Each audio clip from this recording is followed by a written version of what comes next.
La pluie tombait sans relâche sur les pavés gris de Paris, transformant les rues étroites du 19e arrondissement en rivières sombres et froides. Amélie Dubois serrait son manteau élimé contre sa poitrine, ses doigts engourdis, agrippant le tissu usé qui ne la protégeait plus vraiment du froid mordant de novembre. Ses chaussures trouées laissaient entrer l'eau glacée à chaque pas, mais elle n'y prêtait plus attention.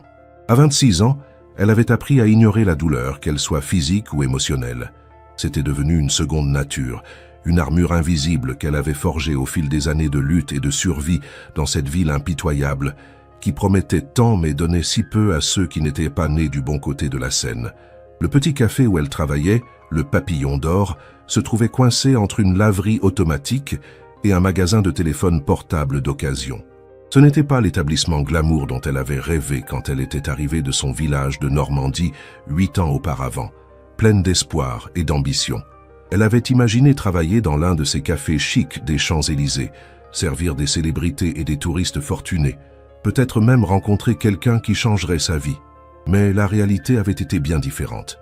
Le Papillon d'Or attirait surtout des ouvriers fatigués, des étudiants fauchés et des personnes âgées solitaires qui venaient y passer leurs après-midi devant un café allongé qui refroidissait lentement.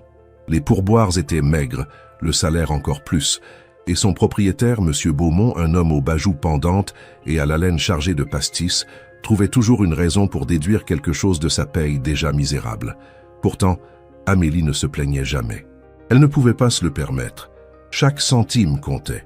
Son appartement, si on pouvait appeler ainsi la chambre de bonne de 9 mètres carrés sous les toits qu'elle louait, coûtait presque tout son salaire. Le reste partait en nourriture, en factures et dans les médicaments pour sa petite sœur Sophie, qui vivait encore en Normandie avec leur grand-mère malade. Sophie avait 17 ans et souffrait d'asthme chronique sévère. Sans les médicaments qu'Amélie lui envoyait chaque mois, sacrifiant souvent ses propres repas pour y arriver, Sophie aurait déjà fait plusieurs séjours à l'hôpital. Leur grand-mère touchait une pension dérisoire et leur mère était partie quand Amélie avait 15 ans, les abandonnant toutes pour refaire sa vie à Lyon avec un homme qu'elle n'avait jamais rencontré. Leur père était mort dans un accident de voiture quand Amélie n'avait que 7 ans. Elle était tout ce que Sophie avait, et cette responsabilité pesait sur ses épaules comme une montagne. Si vous aimez cette histoire jusqu'à présent, n'oubliez pas de laisser un like et de vous abonner à la chaîne pour ne manquer aucune de nos histoires captivantes. Et dites-moi dans les commentaires, que pensez-vous du début de l'histoire d'Amélie? Pouvez-vous imaginer ce qui va se passer ensuite? Ce soir-là, alors qu'elle poussait la porte vitrée du café, ses cheveux bruns trempés collés contre son visage pâle, M. Beaumont l'accueillit avec son habituel froncement de sourcils. Les approbateurs. Il était 20 heures passées, et elle avait 10 minutes de retard à cause du métro qui était tombé en panne entre 2 stations, la forçant à marcher sous la pluie battante. Elle savait qu'il allait lui faire payer ce retard, littéralement, en déduisant une demi-heure de son salaire selon son système arbitraire et injuste. Mais elle ravala sa frustration, accrocha son manteau détrempé dans l'arrière-salle exiguë qui sentait le moisi et la friture, et enfila son uniforme noir et blanc froissé. Elle n'avait même pas eu le temps de le laver cette semaine. L'eau avait été coupée dans son immeuble pendant 3 jours à cause de travaux, et elle avait dû se laver au lavabo d'un café public, une humiliation qu'elle essayait de ne pas trop ressasser. Le service de nuit était toujours calme au Papillon d'Or. Quelques habitués venaient grignoter un sandwich jambon-beurre ou boire une bière en regardant le match de football sur la vieille télévision accrochée dans un coin. Amélie connaissait leurs visages par cœur, leurs commandes, leurs petites manies. Il y avait Georges, le plombier retraité qui commandait toujours un demi et racontait les mêmes histoires sur la guerre d'Algérie. Madame Petit, l'ancienne institutrice veuve, qui sirotait un thé et lisait des romans d'amour écornés. Et puis les jeunes du quartier qui venaient jouer aux cartes, en fumant cigarette sur cigarette, remplissant l'air d'une fumée âcre qui piquait les yeux d'Amélie et lui donnait mal à la tête. Vers 22 heures, alors qu'elle essuyait machinalement le comptoir usé pour la énième fois, la porte du café s'ouvrit brusquement, laissant entrer une bourrasque de vent glacé et de pluie. Un homme entra en titubant et tout le monde leva les yeux. Ce n'était pas un habitué. Même trempé et visiblement mal en point, on voyait qu'il ne venait pas de ce quartier. Son costume, bien que détrempé, était manifestement de haute qualité, probablement italien. Sa montre, qu'Amélie aperçut brièvement quand il s'agrippa au cadre de la porte, semblait valoir plus que tout ce qu'elle possédait. Ses cheveux grisonnants étaient plaqués sur son front, et son visage, malgré les rides qui parlaient d'une soixantaine d'années bien vécues, avait les traits fins et aristocratiques de ceux qui n'ont jamais connu le besoin. Mais ce qui frappa immédiatement Amélie, ce qui la fit lâcher son torchon et contourner précipitamment le comptoir, c'était la pâleur mortelle de cet homme, la sueur qui perlait sur son front malgré le froid, et surtout la façon dont sa main gauche était crispée sur sa poitrine, juste au-dessus du cœur. Elle avait vu cette posture une fois, il y a longtemps, quand M. Garnier, un ancien client, avait fait une crise cardiaque dans ce même café. Il n'avait pas survécu. L'ambulance était arrivée trop tard, coincée dans les embouteillages de Paris. L'homme fit 2 pas chancelants à l'intérieur et s'effondra lourdement sur la chaise la plus proche, renversant au passage un cendrier qui se fracassa sur le sol carrelé. Personne ne bougea. Georges leva à peine les yeux de son verre. Madame Petit fronça les sourcils d'un air désapprobateur, comme si l'homme avait commis une faute de goût. Les jeunes continuèrent leur partie de cartes en ricanant, l'un d'eux murmurant quelque chose sur les ivrognes. Même M. Beaumont, depuis sa place derrière la caisse, se contenta de hausser les épaules avec indifférence, probablement déjà en train de calculer combien lui coûterait le remplacement du cendrier. Mais Amélie courut vers l'homme. Quelque chose dans son instinct, peut-être cette capacité à reconnaître la vraie détresse que donne une vie de difficulté, lui disait que ce n'était pas un ivrogne ordinaire qui cherchait un endroit où cuver son vin. C'était quelqu'un qui était en train de mourir. Elle s'agenouilla à côté de lui, ignorant l'eau sale qui imbibait immédiatement son pantalon noir. De près, elle pouvait voir que ses lèvres commençaient à prendre une teinte bleutée inquiétante.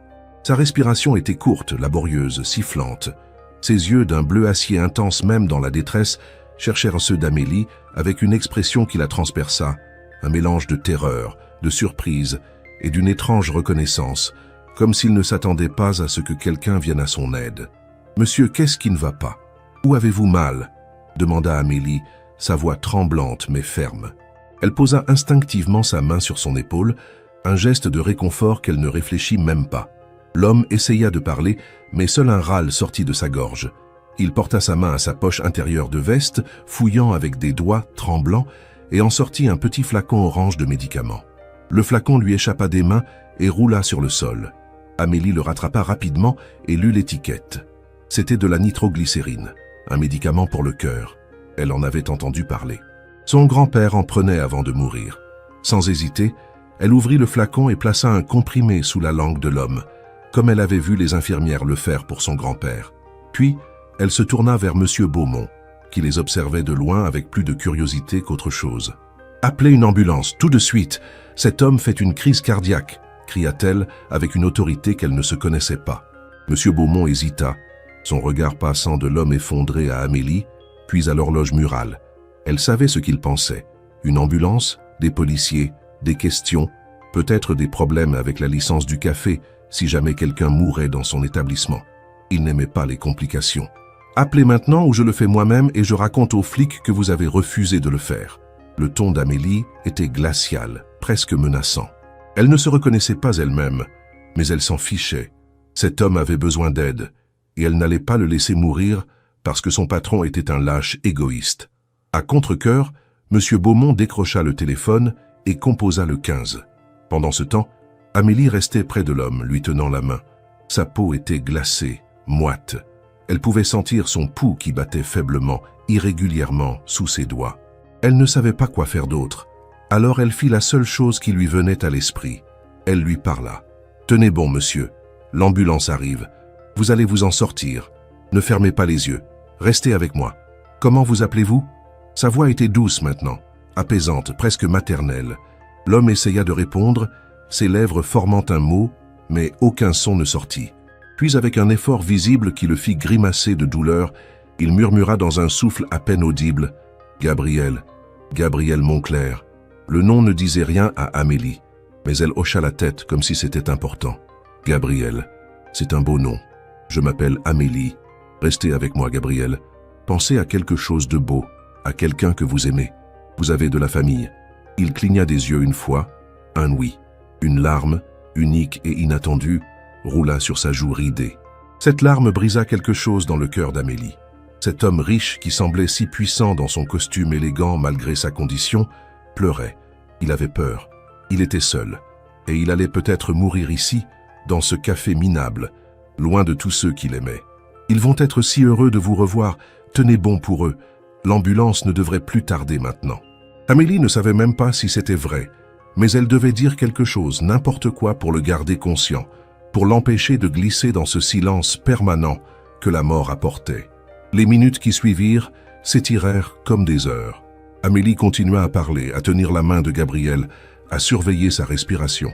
Elle remarqua que le comprimé de nitroglycérine semblait avoir un léger effet.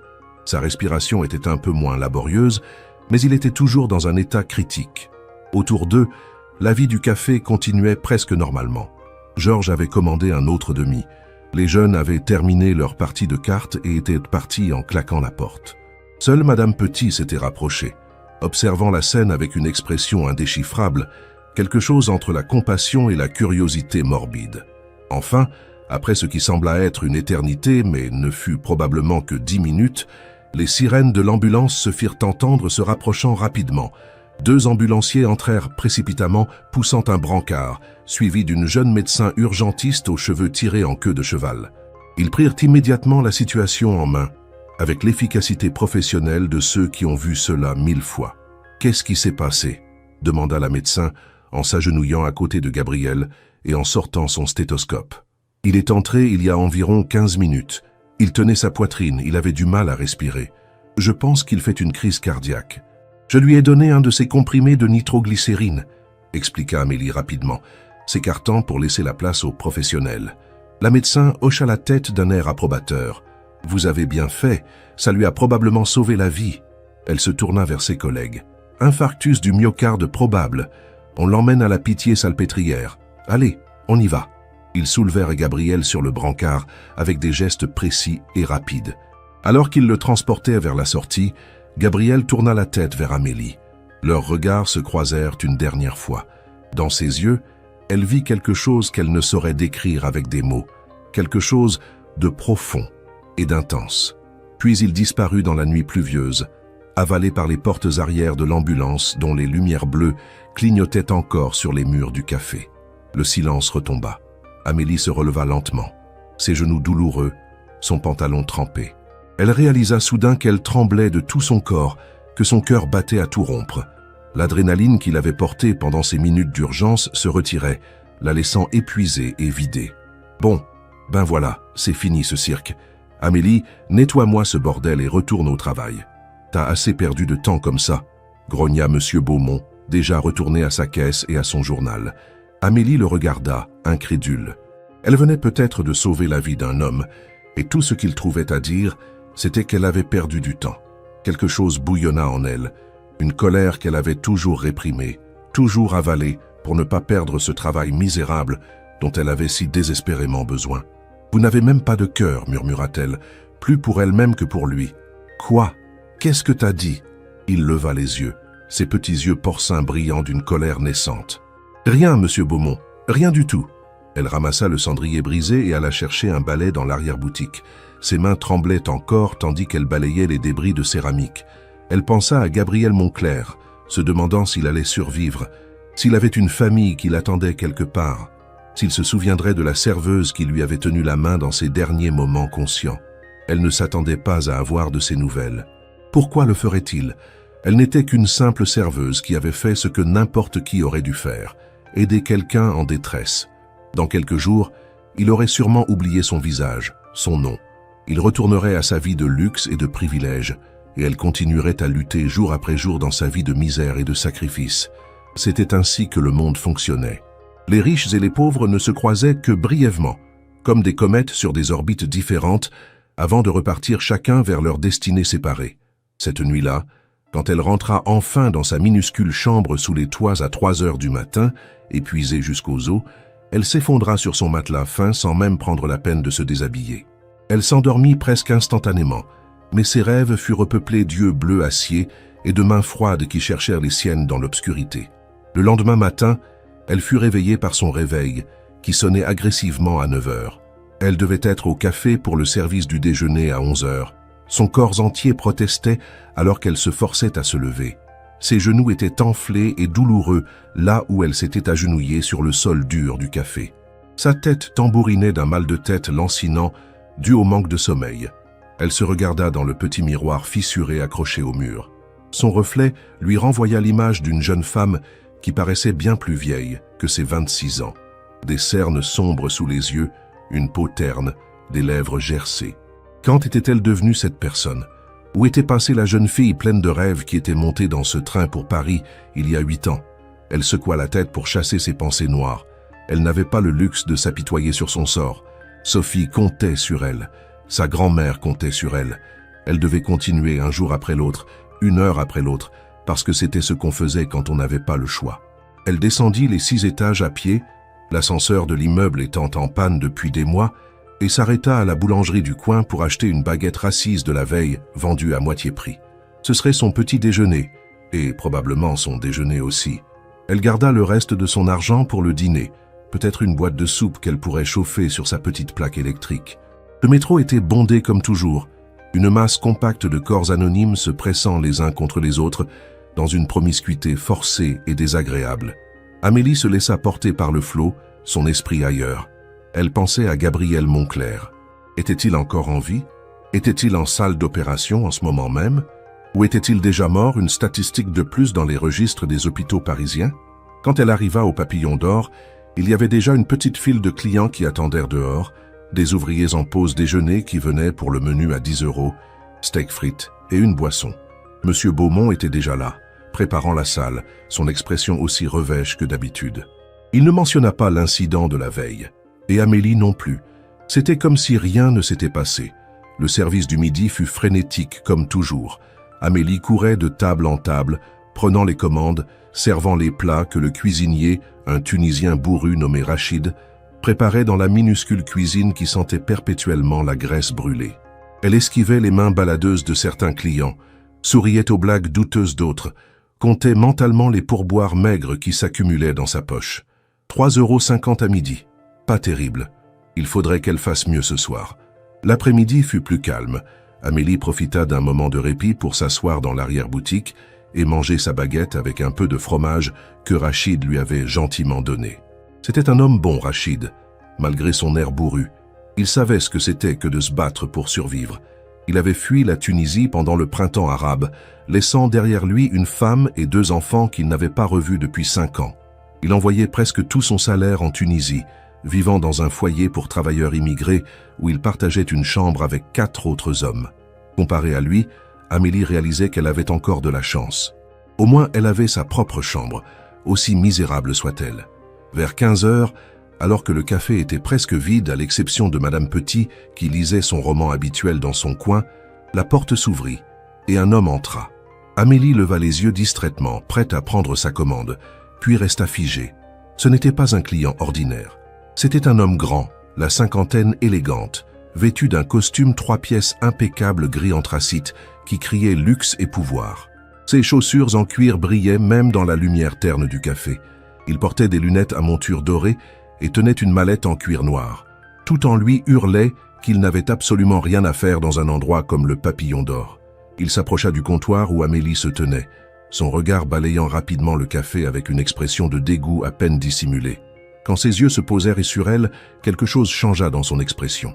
Il sortit un téléphone de sa poche, regarda l'écran où s'affichait apparemment une photo, puis la regarda à nouveau. « Mademoiselle Amélie Dubois ?» demanda-t-il d'une voix grave et autoritaire. Le cœur d'Amélie fit un bond dans sa poitrine. Comment cet homme connaissait-il son nom? Elle se redressa instinctivement, son corps se mettant en position défensive. À Paris, quand un étranger connaissait votre nom, ce n'était généralement pas bon signe.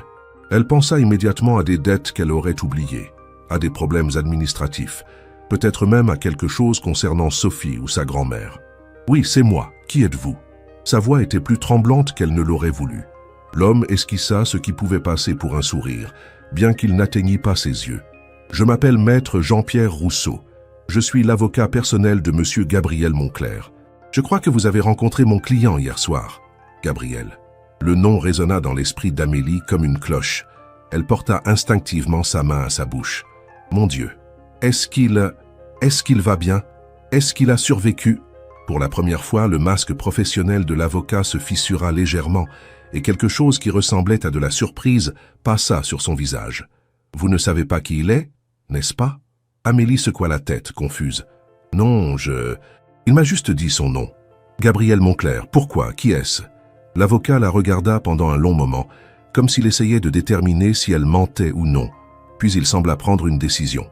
Gabriel Moncler est l'un des hommes les plus riches de France, Mademoiselle Dubois. Il possède une des plus grandes entreprises pharmaceutiques d'Europe, Moncler Industries. Sa fortune personnelle est estimée à plus de 4 milliards d'euros. Les jambes d'Amélie faillirent se dérober sous elle. 4 milliards? C'était un chiffre tellement astronomique qu'elle ne pouvait même pas le comprendre vraiment. Elle avait sauvé un milliardaire? Cette pensée était si absurde, si surréaliste, qu'elle aurait ri si elle n'avait pas été aussi choquée. Et il va bien ?» répéta-t-elle, sa voix à peine audible. L'avocat hocha la tête. « Grâce à vous, oui. Les médecins ont dit que sans votre intervention rapide, sans ce comprimé de nitroglycérine que vous lui avez donné, il serait mort avant même l'arrivée de l'ambulance. Vous lui avez sauvé la vie, mademoiselle Dubois. » Amélie sentit ses yeux se remplir de larmes qu'elle essaya vainement de retenir. Elle ne pleurait jamais. Elle s'était endurcie contre les émotions, mais là, c'était trop. Elle avait vraiment sauvé quelqu'un. Elle avait fait une différence. Dans cette vie où elle se sentait si souvent impuissante, si invisible, elle avait réellement compté pour quelqu'un. « Je suis juste contente qu'il aille bien », murmura-t-elle en essuyant rapidement ses yeux. « Je n'ai fait que ce que n'importe qui aurait fait. »« C'est là où vous vous trompez », répondit l'avocat, son ton devenant plus doux. « Les témoins présents dans ce café hier soir ont dit aux enquêteurs que personne d'autre n'a bougé pour aider mon client. Vous avez été la seule. Dans un monde où tant de gens détournent le regard, vous avez eu le courage et la compassion d'agir. » Amélie ne savait pas quoi dire. Elle regarda par-dessus son épaule et vit M. Beaumont qui les observait depuis la caisse, son expression méfiante et curieuse à la fois. « Monsieur Moncler m'a demandé de vous retrouver, » continua l'avocat. « Il voulait vous remercier personnellement. Il est actuellement en convalescence dans une clinique privée, mais il aimerait que vous veniez le voir demain après-midi, si cela vous est possible. » Moi, aller le voir? Amélie ne pouvait pas croire ce qu'elle entendait. « Je ne sais pas si je peux, je travaille et... » « Bien sûr, bien sûr. » Monsieur Beaumont apparut soudainement à côté d'elle, son visage arborant maintenant un sourire obséquieux qui la dégoûta. « Bien sûr qu'Amélie peut y aller. Elle peut prendre son après-midi demain, pas de problème du tout. » L'hypocrite. La veille, il se fichait éperdument de Gabriel qui était en train de mourir, et maintenant qu'il savait qui qu'il était riche et puissant, il rampait comme un ver. Amélie sentit la bile lui monter dans la gorge mais se força à garder son calme. L'avocat tendit à Amélie une carte de visite en papier épais, crème, avec des lettres gaufrées en or. « Voici l'adresse de la clinique. Présentez-vous à l'accueil demain à 14 h. Je veillerai à ce que vous soyez attendu. » Il se tourna pour partir, puis sembla se rappeler quelque chose. Il ouvrit sa mallette et en sortit une enveloppe blanche épaisse qu'il tendit à Amélie. « Monsieur Moncler voulait également que je vous remette ceci. Il tenait à ce que vous l'ayez immédiatement. » Amélie prit l'enveloppe d'une main tremblante. Elle était lourde et elle pouvait sentir quelque chose à l'intérieur. Son nom était écrit dessus d'une écriture élégante et assurée, « Mademoiselle Amélie Dubois. Ouvrez-la plus tard, quand vous serez seule. » conseilla l'avocat avec un clin d'œil presque imperceptible. Puis il sortit aussi élégamment qu'il était entré, laissant derrière lui un parfum subtil de cologne coûteuse. Amélie resta là, l'enveloppe serrée contre sa poitrine, son cœur battant si fort qu'elle était sûre que tout le café pouvait l'entendre. Monsieur Beaumont tournait autour d'elle comme un vautour. « Alors, qu'est-ce qu'il y a dans cette enveloppe, hein? C'est un chèque? Une récompense? Tu sais, Amélie, tu n'aurais jamais pu aider ce monsieur si tu ne travaillais pas ici, dans mon établissement. Je pense que ce serait juste que tu partages... » Non. Le mot sortit de la bouche d'Amélie avec une fermeté qui la surprit elle-même.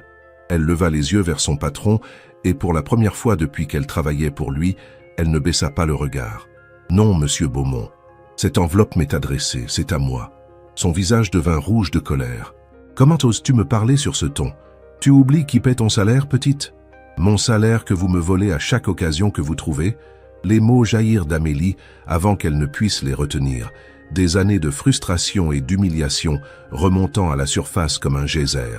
Mon salaire dont vous déduisez arbitrairement des sommes pour mes prétendus retards ou mes prétendues erreurs. Ce salaire misérable qui est même en dessous du salaire minimum légal. « Tu es viré !» hurla M. Beaumont, son visage maintenant pourpre. « Tu m'entends? Viré, prends tes affaires et dégage. Le monde sembla s'arrêter. Amélie venait de perdre son travail. Aussi terrible qu'il fût, c'était son seul moyen de subsistance. Sans ce salaire, même maigre, comment allait-elle payer son loyer? Comment allait-elle envoyer de l'argent à Sophie pour ses médicaments? La panique commença à s'emparer d'elle, mais alors, elle regarda l'enveloppe dans ses mains, puis la porte par laquelle l'avocat était parti. Quelque chose avait changé. Elle ne savait pas quoi exactement, mais elle sentait que sa vie venait de prendre un tournant, que rien ne serait plus jamais pareil. Peut-être qu'elle n'avait plus besoin de ramper et de supplier pour conserver ce travail qui la détruisait à petit feu. « D'accord », dit-elle calmement, retirant son tablier et le jetant sur le comptoir. « Je m'en vais. » Elle retourna dans l'arrière-boutique, prit son manteau et son sac. Quand elle ressortit, M. Beaumont était toujours là, rouge et tremblant de rage. Madame Petit la regardait avec une expression indéchiffrable.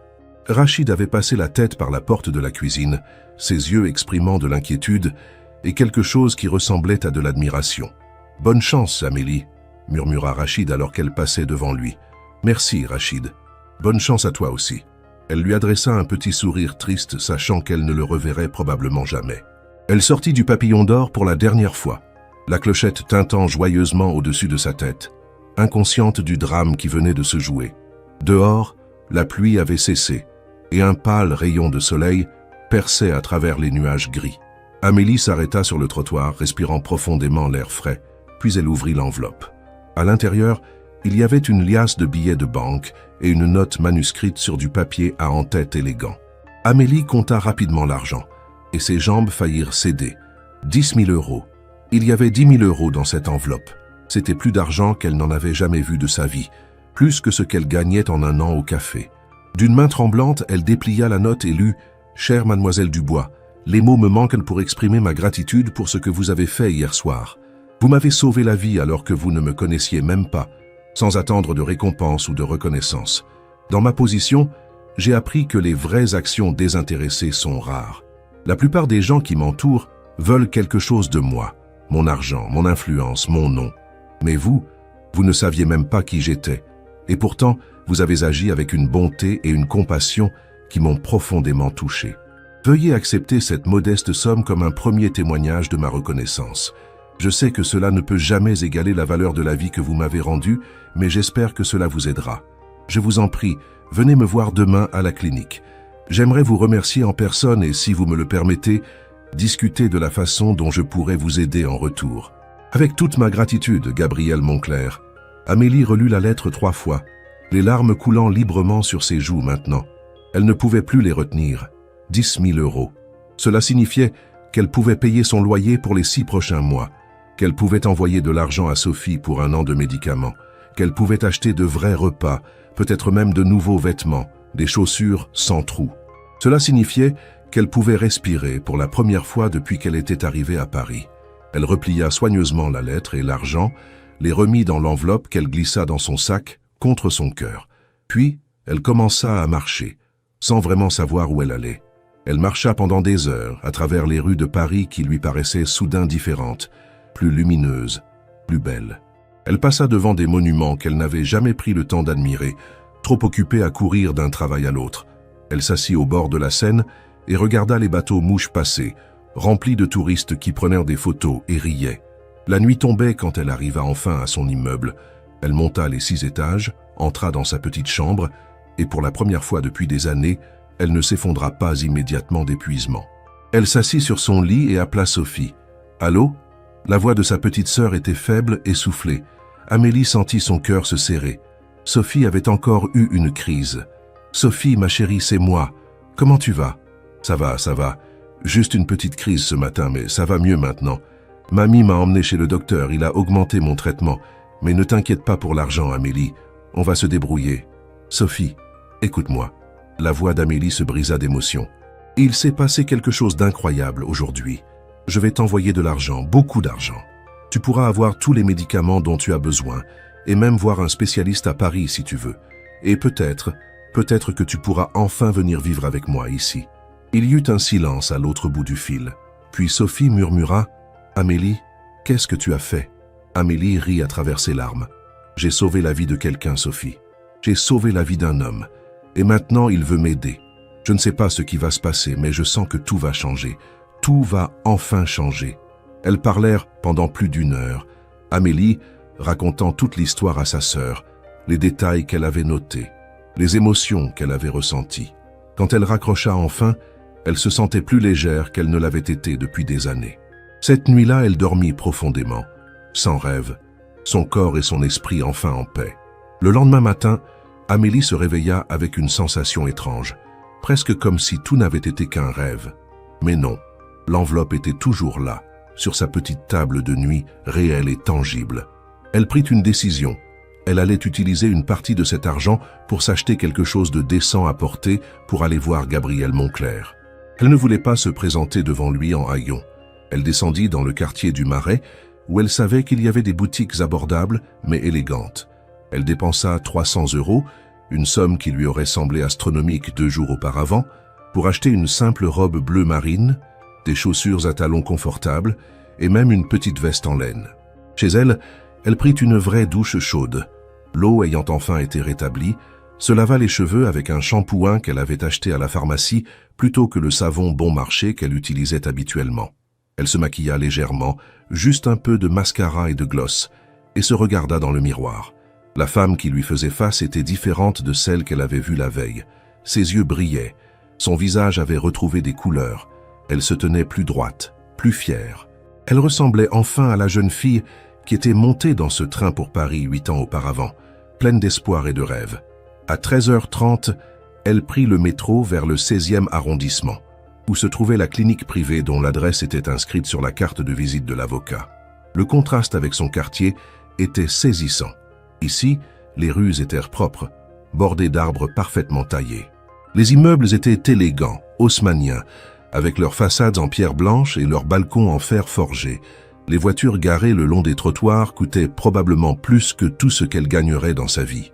La clinique elle-même était discrète, presque invisible derrière un haut mur couvert de lierre. Une simple plaque en laiton indiquait « Clinique Sainte-Geneviève ».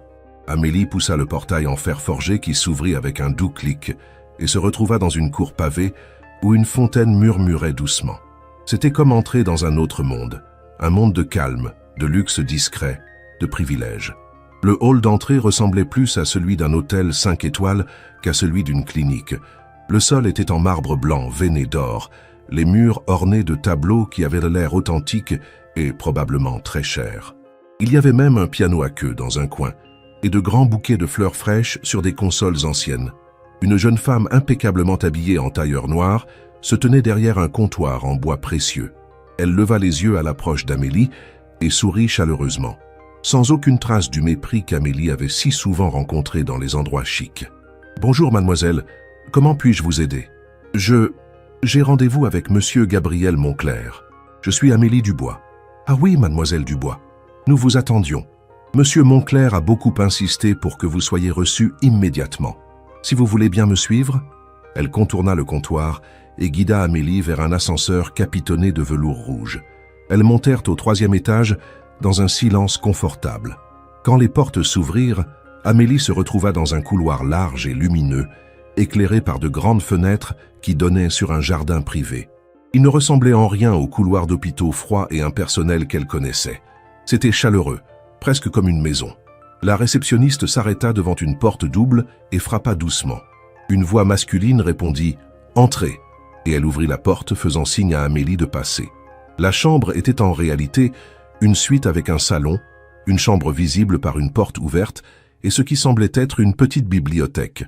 Les murs étaient peints d'une couleur crème apaisante et de grandes fenêtres laissaient entrer la lumière naturelle.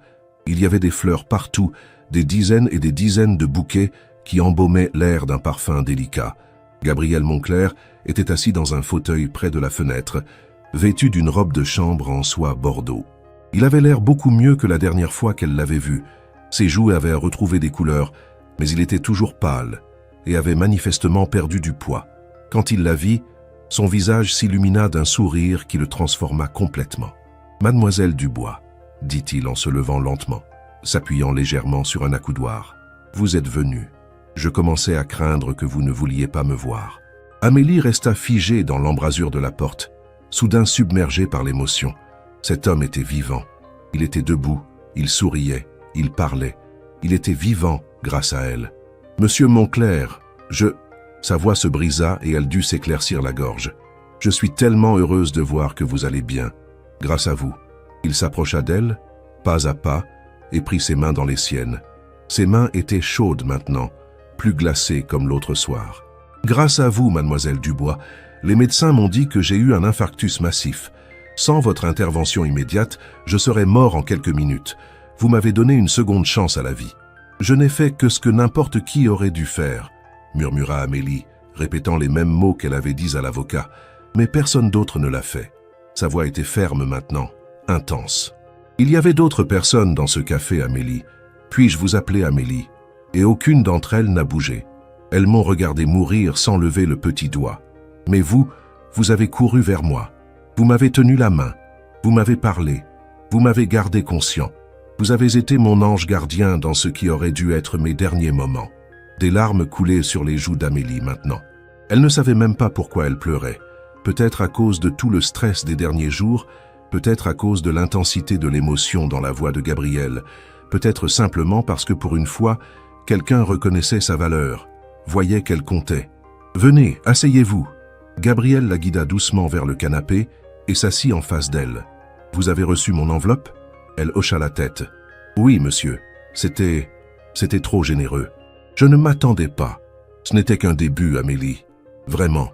10 000 € ne peuvent pas compenser ce que vous m'avez donné. » Il se pencha en avant, ses yeux bleus acier plongeant dans les siens. « Vous m'avez donné la chance de revoir ma famille, de serrer ma fille dans mes bras une fois de plus, de rencontrer les petits-enfants que je n'ai pas encore. Vous m'avez donné du temps, le seul bien vraiment précieux dans ce monde. Aucune somme d'argent ne peut égaler cela. Je suis vraiment juste heureuse que vous alliez bien, » dit Amélie sincèrement. « L'argent va m'aider énormément, plus que vous ne pouvez l'imaginer. Ma petite sœur est malade, elle a besoin de médicaments que nous avons du mal à nous payer, et maintenant je pourrais... » « Parlez-moi de votre sœur, » l'interrompit Gabriel. « Parlez-moi de vous, de votre vie.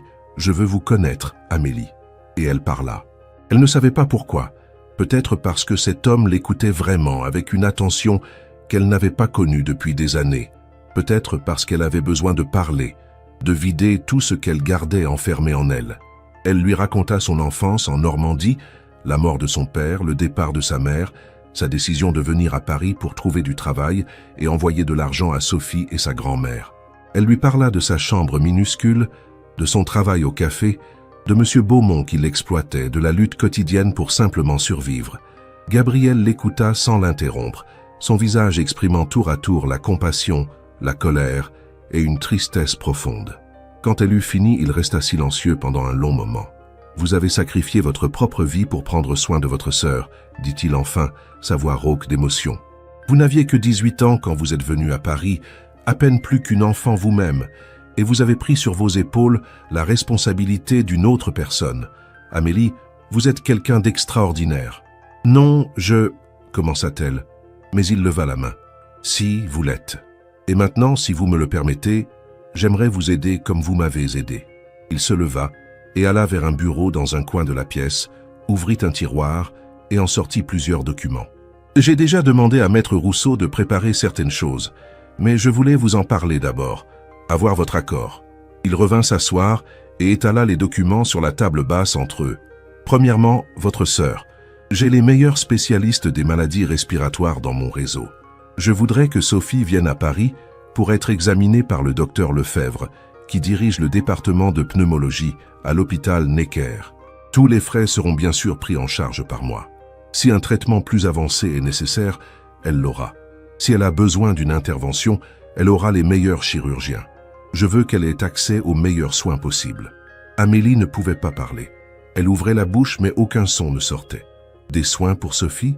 Les meilleurs spécialistes? C'était comme un rêve. « Deuxièmement, » continua Gabriel, « vous ne pouvez pas continuer à vivre dans cette chambre de bonne. J'ai un appartement vide dans le 7e arrondissement, un 3 pièces qui n'est pas utilisé actuellement. Il est à vous si vous le voulez, sans loyer, pour aussi longtemps que vous en aurez besoin. Et si Sophie doit venir à Paris pour son traitement ou ses études, elle pourra vivre avec vous. Monsieur Moncler, c'est trop, je ne peux pas accepter tout ça, » bégaya enfin Amélie. « Vous pouvez et vous allez le faire, » répondit-il fermement, mais gentiment. Amélie, j'ai 62 ans. J'ai construit un empire, j'ai accumulé plus d'argent que je ne pourrais en dépenser en 10 vies. Mais quand j'étais allongé sur le sol de ce café, persuadé que j'allais mourir, tout cet argent, tout ce pouvoir ne servait à rien. Ce qui comptait, c'était une jeune femme avec un cœur pur, qui a tendu la main pour aider un étranger. Laissez-moi vous aider en retour, s'il vous plaît. Amélie pleura ouvertement maintenant, ses épaules secouées de sanglots qu'elle ne pouvait plus contrôler. Toutes les années de lutte, de peur, de solitude, tout sortait d'elle en une grande vague d'émotions. Gabriel se leva, vint s'asseoir à côté d'elle sur le canapé et la laissa pleurer contre son épaule, sa main tapotant doucement son dos comme un père réconfortant son enfant. J'espère que vous appréciez cette histoire. Si c'est le cas, pensez à laisser un like et à vous abonner pour plus de contenus émouvants. Et dites-moi dans les commentaires, que pensez-vous de ce tournant dans l'histoire? Que devrait faire Amélie maintenant? Quand les larmes d'Amélie se calmèrent enfin, Gabriel lui tendit un mouchoir en tissu brodé. Elle s'essuya les yeux, gênée de s'être ainsi effondrée devant lui. « Pardon, je ne sais pas ce qui m'a pris », murmura-t-elle. « Ne vous excusez jamais de montrer vos émotions, Amélie. Les larmes sont le langage de l'âme. » Il retourna à son fauteuil et la regarda avec une expression pensive. « Il y a une troisième chose dont je voulais vous parler, mais celle-ci nécessite peut-être plus de réflexion de votre part. » Il marqua une pause, semblant choisir ses mots avec soin. « Montclair Industries est une entreprise familiale que j'ai bâtie à partir de rien il y a 40 ans. Nous développons et produisons des médicaments qui ont sauvé des millions de vies à travers le monde. Mais diriger une telle entreprise demande non seulement des compétences en affaires, mais aussi quelque chose de plus intangible. De la compassion, de l'empathie, la capacité de se souvenir que derrière chaque médicament que nous produisons, il y a de vraies personnes, de vraies familles qui souffrent et qui espèrent. » Il se pencha en avant. « Ces dernières années, j'ai senti que cette vision s'était perdue dans mon entreprise. Mes cadres pensent au profit, aux actionnaires, aux parts de marché. Ils ont oublié la mission originale, aider les gens. Mon propre fils, qui devait prendre ma succession, ne voit l'entreprise que comme une machine à faire de l'argent. » Amélie écoutait, fascinée mais aussi confuse. Où voulait-il en venir? L'autre soir, quand j'étais dans ce café, dans ce qui aurait dû être mes derniers moments, j'ai eu une révélation. J'ai vu clairement que j'avais passé ma vie à construire quelque chose qui avait perdu son âme. Et puis vous êtes apparu, vous qui avez si peu mais qui avez donné tellement, qui avez risqué votre travail pour aider un étranger, qui sacrifiait tout pour votre sœur. Vous m'avez rappelé pourquoi j'avais commencé tout ça au départ. Il respira profondément, semblant rassembler son courage. « Amélie, je voudrais vous offrir une position dans mon entreprise. Pas maintenant, bien sûr, vous n'avez pas la formation nécessaire pour le moment, mais je voudrais vous payer pour que vous retourniez à l'école, que vous obteniez des diplômes en gestion, en administration. Je voudrais vous former personnellement, vous mentorer, et ensuite, si vous le souhaitez, vous pourriez rejoindre notre conseil d'administration en tant que responsable de notre nouvelle fondation caritative. » Amélie le regarda, bouche bée. « Vous voulez que je travaille pour vous? Mais je n'ai même pas terminé le lycée. J'ai dû arrêter mes études à 16 ans pour travailler. Je ne connais rien aux affaires, rien à... » « Vous connaissez quelque chose de bien plus important, » l'interrompit Gabriel. « Vous connaissez la compassion, vous connaissez le sacrifice, vous connaissez ce que c'est que de se battre pour survivre, ce que c'est que d'avoir besoin de médicaments que vous ne pouvez pas vous offrir. Cette perspective, cette expérience vécue, c'est ce qui manque à mon entreprise. Le reste, les diplômes, les compétences techniques, tout ça peut s'apprendre. Mais ce que vous avez, cette bonté fondamentale, ça ne s'enseigne pas. Je ne sais pas quoi dire, » murmura Amélie, complètement dépassée par tout ce qui se passait. « C'est tellement généreux, tellement plus que je n'aurais jamais pu rêver. Mais pourquoi? Pourquoi moi ?» Gabriel sourit, un sourire triste et sage, « Parce que dans mes derniers moments, vous avez été là. Parce que vous m'avez rappelé qu'il y a encore de bonnes personnes dans ce monde. Et parce que... » Il s'arrêta, ses yeux devenant humides. « Parce que j'ai eu une fille, Amélie. Elle s'appelait Céline. Elle aurait eu à peu près votre âge aujourd'hui. » Amélie sentit son cœur se serrer. Elle aurait eu? Elle est morte il y a 8 ans, dans un accident de voiture. Sa voix se brisa. Elle avait 18 ans. Elle venait juste de commencer l'université. Elle avait toute sa vie devant elle. Et puis en un instant, elle était partie. Un chauffard ivre l'a percutée alors qu'elle traversait la rue. Elle est morte sur le coup. « Oh, monsieur Montclair, je suis tellement désolé. » Amélie prit sa main. Et cette fois, c'était elle qui offrait le réconfort. « Céline était comme vous, Amélie. Elle avait ce même cœur généreux, cette même compassion pour les autres. Elle faisait du bénévolat dans un centre pour sans-abri. Elle voulait devenir médecin pour aider les pauvres. Quand elle est morte, une partie de moi est morte avec elle. Mon mariage n'a pas survécu au chagrin. Mon ex-femme et moi nous sommes séparés 2 ans après. Mon fils était trop jeune pour vraiment comprendre, il n'avait que 12 ans. Il a grandi en pensant que l'argent et le succès étaient ce qui importait, parce que c'était tout ce que je pouvais lui montrer après avoir perdu Céline. Il essuya ses yeux et regarda Amélie intensément. Quand vous êtes apparue l'autre soir, quand vous m'avez tenu la main et que vous m'avez parlé avec cette douceur pendant un instant, j'ai revu Céline et j'ai su que Dieu ou l'univers, ou quel que soit le nom qu'on lui donne, m'offrait une seconde chance. Pas seulement une seconde chance à la vie, mais une seconde chance de faire quelque chose de bien, de vrai. Amélie comprenait maintenant. Gabriel ne voyait pas en elle juste quelqu'un à aider par gratitude. Il voyait une opportunité de rédemption, une façon d'honorer la mémoire de sa fille perdue. « Je ne peux jamais remplacer Céline », dit-elle doucement. « Je ne vous le demande pas », répondit-il. « Céline était unique, irremplaçable. Mais vous, Amélie, vous êtes unique aussi. Vous avez votre propre valeur, votre propre lumière. Et je voudrais, si vous me le permettez, vous aider à briller aussi fort que vous le méritez. » Ils restèrent assis en silence pendant un long moment, le poids de tout ce qui avait été dit flottant entre eux. Dehors, le soleil commençait à décliner, jetant une lumière dorée dans la pièce. Finalement, Amélie parla. « Je ne peux pas vous donner une réponse tout de suite pour la position dans votre entreprise. C'est énorme, et j'ai besoin de temps pour y réfléchir, pour m'assurer que c'est vraiment ce que je veux, et pas juste quelque chose que j'accepte parce que je suis désespéré. Mais pour l'appartement, et surtout pour les soins de Sophie, j'accepte avec toute ma gratitude. Vous ne savez pas ce que ça représente pour moi. » Gabriel hocha la tête, l'air satisfait. C'est exactement la réponse d'une personne intelligente et réfléchie. Prenez tout le temps dont vous avez besoin pour décider. L'offre reste ouverte. En attendant, Maître Rousseau vous contactera dans les prochains jours pour organiser votre déménagement et l'examen médical de Sophie. Il se leva avec effort et Amélie se leva aussi. Il lui tendit la main et elle la serra. Mais puis, impulsivement, il l'attira dans une étreinte paternelle. « Merci, Amélie. Merci de m'avoir sauvée. Merci d'être vous. Merci à vous, » murmura-t-elle contre son épaule. « Pour tout. » Quand elle quitta la clinique une demi-heure plus tard, après avoir pris le thé avec Gabriel et écouté ses histoires sur Céline et les débuts de son entreprise, Amélie avait l'impression de marcher sur un nuage. Le monde était toujours le même autour d'elle, les mêmes rues, les mêmes immeubles, les mêmes gens pressés, mais tout était différent. Elle était différente. Dans les semaines qui suivirent, la vie d'Amélie changea si rapidement qu'elle avait parfois l'impression de vivre dans un rêve. Maître Rousseau tint parole et organisa tout avec une efficacité impressionnante. Le nouvel appartement qu'elle visita avec lui était au 5e étage d'un bel immeuble haussmannien du 7e arrondissement, avec vue sur les toits de Paris.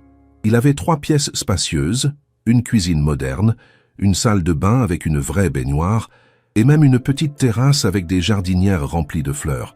C'était un palais comparé à sa chambre de bonne, et quand Maître Rousseau lui tendit les clés, elle dut s'asseoir tellement ses jambes tremblaient.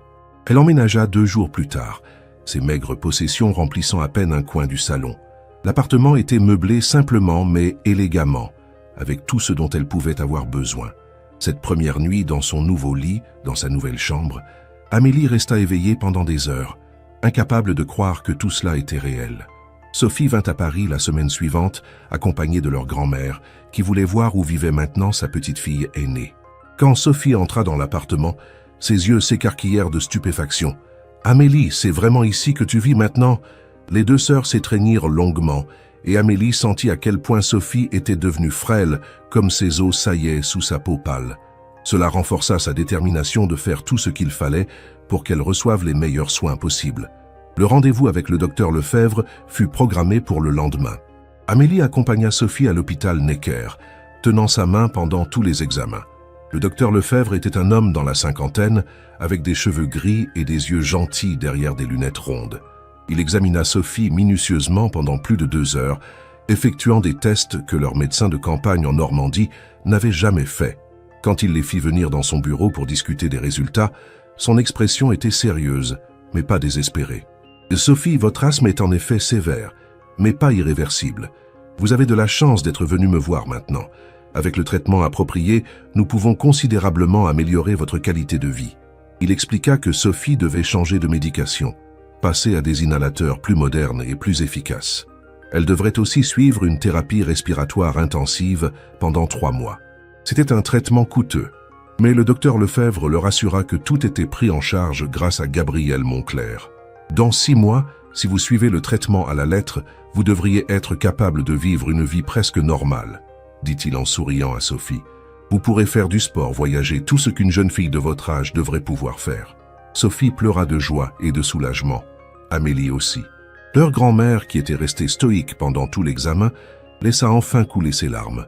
C'était la première fois depuis des années qu'elles avaient de l'espoir pour Sophie. Les 3 mois de traitement intensif signifiaient que Sophie devait rester à Paris. Elle emménagea dans la 2e chambre de l'appartement, transformant l'espace en vraie maison familiale. Leur grand-mère resta quelques semaines pour s'assurer que tout allait bien, puis retourna en Normandie, promettant de revenir souvent. Pendant que Sophie suivait son traitement, Amélie commença à réfléchir sérieusement à l'offre de Gabriel. Elle le voyait régulièrement. Il l'invitait à déjeuner ou à dîner, parfois dans des restaurants chics qui l'intimidaient, parfois simplement dans sa suite à la clinique, où il était toujours en convalescence, suivant les ordres stricts de ses médecins de se reposer. À travers leur conversation, Amélie apprit à mieux connaître cet homme complexe qui avait fait irruption dans sa vie. Gabriel était né dans une famille modeste de Lyon. Son père était ouvrier dans une usine chimique, sa mère femme de ménage. Il avait été le premier de sa famille à aller à l'université, obtenant une bourse pour étudier la chimie. C'était là qu'il avait rencontré sa future épouse, Isabelle, qui venait elle d'une famille aisée. Après ses études, il avait travaillé pour une grande compagnie pharmaceutique pendant quelques années, économisant chaque centime. À 30 ans, avec l'aide financière du père d'Isabelle, il avait créé Moncler Industries avec une idée révolutionnaire, un nouveau médicament pour traiter une forme rare de cancer infantile. Le médicament avait été un succès, sauvant des centaines d'enfants chaque année, et l'entreprise avait grandi à partir de là. « J'ai toujours voulu que mon entreprise ait un but », expliqua-t-il un jour à Amélie, alors qu'il dînait dans un petit restaurant du quartier latin qu'il affectionnait. Pas juste faire de l'argent, mais vraiment aider les gens. Mais quelque part en cours de route, quand l'entreprise est devenue grande, quand nous avons eu des actionnaires, des conseils d'administration, des avocats, cette vision s'est diluée. J'ai perdu le contrôle de ma propre création. « Vous pouvez le reprendre, » dit Amélie. « C'est toujours votre entreprise, non ?»« En théorie, oui. J'en possède encore 52%. Mais en pratique, c'est plus compliqué. Mon fils Thomas, qui est directeur général, a son propre camp d'alliés au sein du conseil. Il me trouve trop sentimental, trop généreux avec nos programmes d'aide aux pays pauvres. Ils veulent maximiser les profits, augmenter les dividendes. Nous avons eu des affrontements terribles ces dernières années. Amélie pouvait voir la tristesse dans ses yeux quand il parlait de son fils. « Vous n'êtes pas proche ?» Gabriel soupira. « Thomas a 30 ans maintenant. C'est un homme brillant, je ne peux pas le nier. Il a fait Harvard Business School, il comprend les finances, le marketing, tout ça. Mais il n'a jamais vraiment compris le cœur de l'entreprise. Après la mort de Céline, après le divorce, il en est venu à me voir comme un échec. Quelqu'un de faible parce que j'avais montré ma douleur. Il a grandi en pensant que les émotions étaient des faiblesses, que tout ce qui comptait c'était le succès mesurable, les chiffres sur un bilan. C'est triste, murmura Amélie. Il a perdu sa sœur aussi. Il a dû souffrir. Il a souffert en silence, et cette souffrance l'a endurci au lieu de l'attendrir. Gabriel but une gorgée de son vin. Mais peut-être est-il temps que je cesse d'accepter les choses comme elles sont. Cet infarctus a été un signal d'alarme. Je ne suis pas immortel. Dans quelques années, je serai parti. Et tout ce que j'ai construit sera entre les mains de Thomas et de ses alliés, qui le transformeront en quelque chose que je ne reconnaîtrai plus. Il regarda Amélie avec intensité. C'est pourquoi j'ai besoin de vous, Amélie. J'ai besoin de quelqu'un qui peut apporter cette compassion, ce souci des autres dans le conseil d'administration. Quelqu'un qui peut se battre pour maintenir vivante la mission originale de l'entreprise. Mais je n'ai aucune expérience, protesta Amélie pour la énième fois. Comment pourrais-je me battre contre des gens comme votre fils et ses alliés? Ils me mangeraient toute crue. Gabriel sourit. C'est pourquoi je veux vous former d'abord. Écoute, voici ce que je propose. Vous passez votre baccalauréat en candidat libre, ce qui peut se faire en 1 an avec un bon tuteur que je paierai. Ensuite, vous entrez dans une école de commerce, une bonne. J'ai des contacts. je peux faciliter votre admission. Pendant vos études, vous ferez des stages dans différents départements de Montclair Industries pour apprendre comment tout fonctionne. Ça vous prendra 4 ou 5 ans au total. À ce moment-là, vous serez prête. 4 ou 5 ans. C'était un engagement énorme, mais c'était aussi une opportunité incroyable, une chance de vraiment changer sa vie, de devenir quelqu'un qui comptait, qui pouvait faire une différence. « Et Sophie ?» demanda Amélie. « Elle va mieux, mais elle doit finir le lycée. Elle veut aller à l'université aussi, devenir professeure de littérature. Sophie peut vivre avec vous aussi longtemps qu'elle le veut. Je paierai pour ses études aussi. Considérez cela comme mon investissement dans l'avenir. » Gabriel tendit la main à travers la table et prit celle d'Amélie. « Je ne vais pas mentir, Amélie. Ce ne sera pas facile. Il y aura des gens qui remettront en question votre légitimité, qui diront que vous n'êtes là que par favoritisme. Mais je crois en vous. Je crois que vous avez ce qu'il faut pour réussir. » Amélie le regarda longuement, cet homme qui était entré dans sa vie par hasard un soir de pluie et qui l'avait transformée. Elle pensa à la jeune fille qu'elle avait été, à la femme épuisée et désespérée qu'elle était devenue et à la personne qu'elle pourrait être. « D'accord, » dit-elle finalement, sa voix ferme. « Je le fais, mais à une condition. » « Laquelle ? Que vous me promettiez que si jamais je décide que ce n'est pas pour moi, que je ne suis pas à la hauteur, vous accepterez ma décision sans rancune. Je ne veux pas vous décevoir, mais je ne veux pas non plus vivre une vie qui n'est pas la mienne, par sentiment d'obligation. » Gabriel sourit largement. C'est exactement le genre de choses que Céline aurait dit. « Vous avez ma parole, Amélie. Vous serez toujours libre de choisir votre propre chemin. » Ils trinquèrent, scellant leur accord. À ce moment-là, Amélie ne pouvait pas savoir à quel point les années à venir seraient difficiles, pleines de défis, de doutes et de batailles. Mais elle ne pouvait pas non plus imaginer à quel point elles seraient gratifiantes. La première année fut consacrée à la préparation du baccalauréat. Gabriel engagea les meilleurs tuteurs privés pour Amélie, qui étudiait 8 heures par jour, rattrapant 8 ans de scolarité perdue. C'était épuisant, frustrant parfois, mais aussi exaltant. Elle découvrait un monde de connaissances qu'elle n'avait jamais eu le luxe d'explorer. Elle se passionnait particulièrement pour la littérature et l'histoire, mais travaillait dur aussi sur les mathématiques et les sciences qu'elle devait maîtriser pour entrer en école de commerce. Sophie, dont la santé s'améliorait spectaculairement grâce au traitement du docteur Lefebvre, était retournée au lycée en Normandie pour finir sa terminale. Mais elle venait à Paris tous les week-ends, et les deux sœurs passaient ces moments précieux ensemble, rattrapant les années où elles avaient été séparées. Amélie passa son baccalauréat en juin, 1 an après avoir rencontré Gabriel.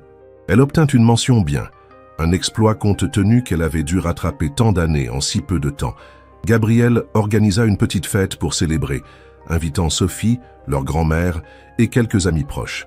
Ce fut une soirée joyeuse, remplie de rires et d'espoir. La grande surprise de la soirée vint quand Gabriel présenta Amélie à un jeune homme grand et séduisant qui se tenait un peu à l'écart. « Amélie, je voudrais te présenter mon fils, Thomas. » Amélie se retourna et se retrouva face à face avec un homme qui ressemblait beaucoup à Gabriel, mais en plus jeune et avec une dureté dans les yeux que son père n'avait pas. Thomas Montclair était impeccablement habillé dans un costume qui devait coûter plus que tout ce qu'Amélie avait possédé dans sa vie antérieure.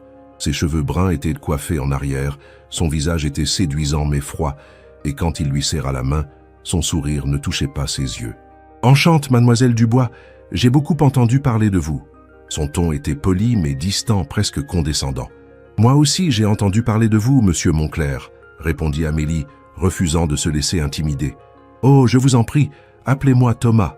Après tout, si mon père a raison dans ses plans, nous allons être amenés à travailler ensemble. » Il but une gorgée de son champagne, ses yeux évaluant Amélie de haut en bas d'une manière qui la mit mal à l'aise. « Mon père m'a dit que vous allez entrer à HEC en septembre. C'est une excellente école. J'espère que vous y réussirez. » Il y avait quelque chose dans sa voix qui suggérait qu'il ne le pensait pas vraiment, qu'il doutait de sa capacité à réussir. Amélie sentit une pointe de colère monter en elle, mais elle garda son calme. « Je ferai de mon mieux, » dit-elle simplement. « Je n'en doute pas. » Thomas se tourna vers son père. « Papa, nous devons parler de la proposition de fusion avec Biotech Solutions. Le conseil se réunit lundi et... »« Pas ce soir, Thomas, » l'interrompit Gabriel fermement. « Ce soir, nous célébrons le succès d'Amélie. Le travail peut attendre. » Une expression de contrariété passa sur le visage de Thomas, rapidement masqué. « Bien sûr, pardonnez-moi. » Il s'excusa et s'éloigna vers le bar. Gabriel regarda partir son fils avec une expression triste. « Il ne t'aime pas », murmura-t-il à Amélie. « Ah, il voit en toi une menace. »« Une menace? Moi ?» Amélie était surprise. « Mais pourquoi? Je ne suis rien, juste une ancienne serveuse qui essaie d'apprendre. »« Tu es exactement ce qu'il n'est pas, » expliqua Gabriel. « Tu es authentique, compatissante. Tu te soucies vraiment des gens. Thomas sait que je te vois comme l'avenir de l'entreprise, comme quelqu'un qui peut ramener l'humanité que nous avons perdue. Et cela menace sa vision, son contrôle. Peut-être que vous devriez lui parler, essayer de le faire comprendre, suggéra Amélie. J'ai essayé pendant des années. Mais Thomas est convaincu qu'il a raison, que ses méthodes sont les seules qui comptent. Gabriel posa sa main sur l'épaule d'Amélie. Je ne vais pas mentir, ma chère. Thomas va rendre les choses difficiles pour toi, mais je serai là pour te soutenir. Les années à HEC furent en effet difficiles, mais pas pour les raisons qu'Amélie avait imaginées. Académiquement, elle se débrouillait bien. Elle travaillait plus dur que n'importe qui d'autre, compensant ses lacunes initiales par une détermination féroce. Elle découvrait qu'elle avait un talent naturel pour la stratégie et l'analyse, et ses professeurs remarquaient souvent sa capacité unique à voir les problèmes d'affaires à travers le prisme de l'impact humain. Mais socialement, c'était une autre histoire. HEC était rempli d'étudiants issus de familles riches et privilégiées qui avaient grandi dans ce monde de luxe et d'opportunités qu'Amélie découvrait à peine. Beaucoup d'entre eux la regardèrent de haut quand ils apprenaient qu'elle avait été serveuse, que c'était Gabriel Moncler qui payait ses études. Il y avait des chuchotements, des rumeurs, des insinuations sur la nature de sa relation avec Gabriel. Un jour, pendant sa deuxième année, elle entendit deux filles parler d'elle dans les toilettes, ne réalisant pas qu'elle était dans une cabine. « Tu as vu la nouvelle Hermès d'Amélie Dubois? Elle essaie tellement de s'intégrer, c'est pathétique. »« Je sais. Et tout le monde sait comment elle se paye ça. Elle couche avec ce vieux milliardaire. C'est dégoûtant. » Amélie sortit de la cabine et les deux filles devinrent blanches comme un linge en la voyant. Mais au lieu de crier ou de pleurer comme elle s'y attendait probablement, Amélie les regarda calmement, se lava les mains et dit simplement « Gabriel Moncler m'a sauvé de la pauvreté parce que je lui ai sauvé la vie. Notre relation est celle d'un mentor et d'une mentorée, rien de plus. Si vous avez besoin de répandre des mensonges pour vous sentir supérieur, cela en dit beaucoup plus sur vous que sur moi. » Puis elle sortit, la tête haute, ignorant leurs balbutiements embarrassés. Elle raconta l'incident à Gabriel lors d'un de leurs déjeuners réguliers. Il était sorti de la clinique maintenant, vivant dans son hôtel particulier du 16e arrondissement, mais suivant toujours strictement les recommandations de ses médecins. Il avait perdu du poids, faisait de l'exercice régulièrement, mangeait mieux et semblait 10 ans plus jeune qu'avant son infarctus. « Les gens envieux trouveront toujours des raisons de critiquer », dit-il philosophiquement. « Tu n'es pas là pour leur plaire, Amélie. Tu es là pour apprendre, pour grandir, pour te préparer à faire une différence. Je sais, mais c'est dur parfois. Je me sens comme une imposteur, comme si je ne méritais pas d'être là. » « Le syndrome de l'imposteur, » sourit Gabriel. « Même moi je l'ai ressenti et je le ressens encore parfois. Mais laisse-moi te dire un secret. La moitié des gens qui t'entourent et qui ont l'air si sûrs d'eux ne sont là que grâce au nom de famille et à l'argent de leurs parents. Toi, tu es là grâce à ton travail acharné, ton intelligence et ta détermination. Tu mérites ta place plus qu'aucun d'entre eux. » Ces mots soutenaient Amélie dans les moments difficiles. Elle continua à travailler, à étudier, à s'améliorer. Elle fit quelques amis, d'autres étudiants qui venaient de milieux modestes et qui comprenaient son parcours. Elle découvrit aussi qu'elle avait un talent pour le leadership. En 3e année, elle fut élue présidente de l'association caritative de l'école, organisant des levées de fonds et des programmes pour aider les étudiants défavorisés. Pendant les étés, elle faisait des stages dans différents départements de Moncler Industries, comme Gabriel l'avait promis. Elle passa du temps au département recherche et développement, apprenant comment les nouveaux médicaments étaient développés et testés. Elle travailla dans le département marketing, comprenant comment les produits étaient positionnés et vendus. Elle passa même un été dans les usines de production en Bretagne, voyant de première main le processus de fabrication. C'était pendant ces stages qu'elle croisait régulièrement Thomas Moncler. Leur relation restait froide, professionnelle. Thomas était toujours poli mais distant, et Amélie sentait qu'il la surveillait constamment, attendant qu'elle fasse une erreur, qu'elle prouve qu'elle n'était pas à la hauteur. Une fois, pendant un stage au siège social à Paris, elle assista à une réunion du conseil d'administration en tant qu'observatrice. Gabriel avait insisté pour qu'elle voie comment l'entreprise était dirigée au plus haut niveau. La réunion portait sur une proposition controversée. Arrêter la production d'un médicament contre la malaria qui était vendu à prix coûtant en Afrique parce qu'il n'était pas rentable. Thomas menait la charge pour l'arrêt. Ce programme nous coûte 20 millions d'euros par an, argumenta-t-il, montrant des diapositives pleines de chiffres rouges. C'est de l'argent qui pourrait être investi dans la recherche de nouveaux médicaments plus rentables. Nous sommes une entreprise, pas une organisation caritative. Gabriel s'opposa fermement. Ce médicament sauve des dizaines de milliers de vies chaque année. C'est exactement le genre de programme pour lequel j'ai créé cette entreprise. Nous pouvons nous permettre cette perte. Nous ne pouvons pas continuer à nous permettre toutes ces pertes, répliqua Thomas, sa voix montant. Nos actionnaires attendent des retours sur investissement, pas des histoires réconfortantes sur les vies sauvées. Si nous continuons sur cette voie, nous perdrons notre compétitivité. Le débat devint houleux, les membres du conseil se divisant en deux camps. Finalement, Gabriel usa de sa position de président et de propriétaire majoritaire pour imposer sa décision. Le programme continuerait. Après la réunion, alors qu'Amélie sortait de la salle, Thomas l'arrêta dans le couloir. « Vous avez vu ?» dit-il, son visage rouge de colère contenue. « Vous avez vu comment mon père laisse ses émotions dicter les décisions commerciales ? C'est du sentimentalisme, pas du leadership. » Amélie le regarda droit dans les yeux. « J'ai vu un homme qui se rappelle pourquoi il a créé cette entreprise. J'ai vu quelqu'un qui n'a pas perdu de vue le fait que derrière chaque statistique, chaque chiffre sur un bilan, il y a de vraies personnes, de vraies vies. » Thomas la fixa, son expression devenant froide. « Vous savez, mon père ne vivra pas éternellement. Et quand il ne sera plus là, je dirigerai cette entreprise comme elle devrait l'être. Avec la tête, pas avec le cœur. J'espère que vous vous préparez à cette réalité. Et j'espère que vous vous préparez à la possibilité que votre père ne veuille peut-être pas que vous soyez son successeur, rétorqua Amélie, avant de pouvoir s'en empêcher. Les yeux de Thomas s'élargirent, puis se rétrécirent dangereusement. Vous osez ? Je ne fais que dire la vérité. Votre père veut un successeur qui partagera sa vision. Peut-être qu'au lieu de vous battre contre lui, vous devriez essayer de comprendre ce qui est vraiment important pour lui. Thomas la regarda pendant un long moment, puis se retourna et partit sans un mot de plus. Amélie resta là, son cœur battant. Elle savait qu'elle venait de se faire un ennemi encore plus dangereux. Quand elle raconta l'échange à Gabriel ce soir-là, il soupira profondément. « Tu as eu raison de lui dire la vérité, mais tu as aussi raison de penser que cela rendra les choses plus difficiles. Thomas n'aime pas être défié, surtout par quelqu'un qu'il considère comme une étrangère. »« Je suis désolé, » murmura Amélie. « Je n'aurais pas dû... » »« Non, ne t'excuse pas. » Gabriel prit ses mains. « Tu as montré exactement le genre de courage et d'intégrité dont cette entreprise a besoin. Thomas doit apprendre qu'il ne peut pas intimider tout le monde pour obtenir ce qu'il veut. » Les années passèrent. Sophie obtint son bac avec mention et entra à la Sorbonne pour étudier la littérature, réalisant son rêve. Sa santé était maintenant excellente, le traitement du docteur Lefebvre ayant fait des merveilles. Elle vivait toujours avec Amélie, et les deux sœurs étaient plus proches que jamais, leur appartement rempli de rires, de discussions nocturnes, et d'une joie qu'aucune d'elles n'aurait cru possible quelques années auparavant. Amélie termina HEC avec les honneurs, se classant dans le top 10% de sa promotion. Gabriel était dans l'audience lors de sa remise de diplôme, applaudissant si fort que tout le monde se retournait pour le regarder.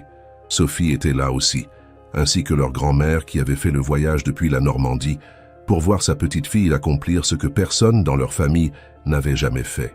Après la cérémonie, Gabriel emmena tout le monde dîner au Jules Verne, le restaurant de la Tour Eiffel.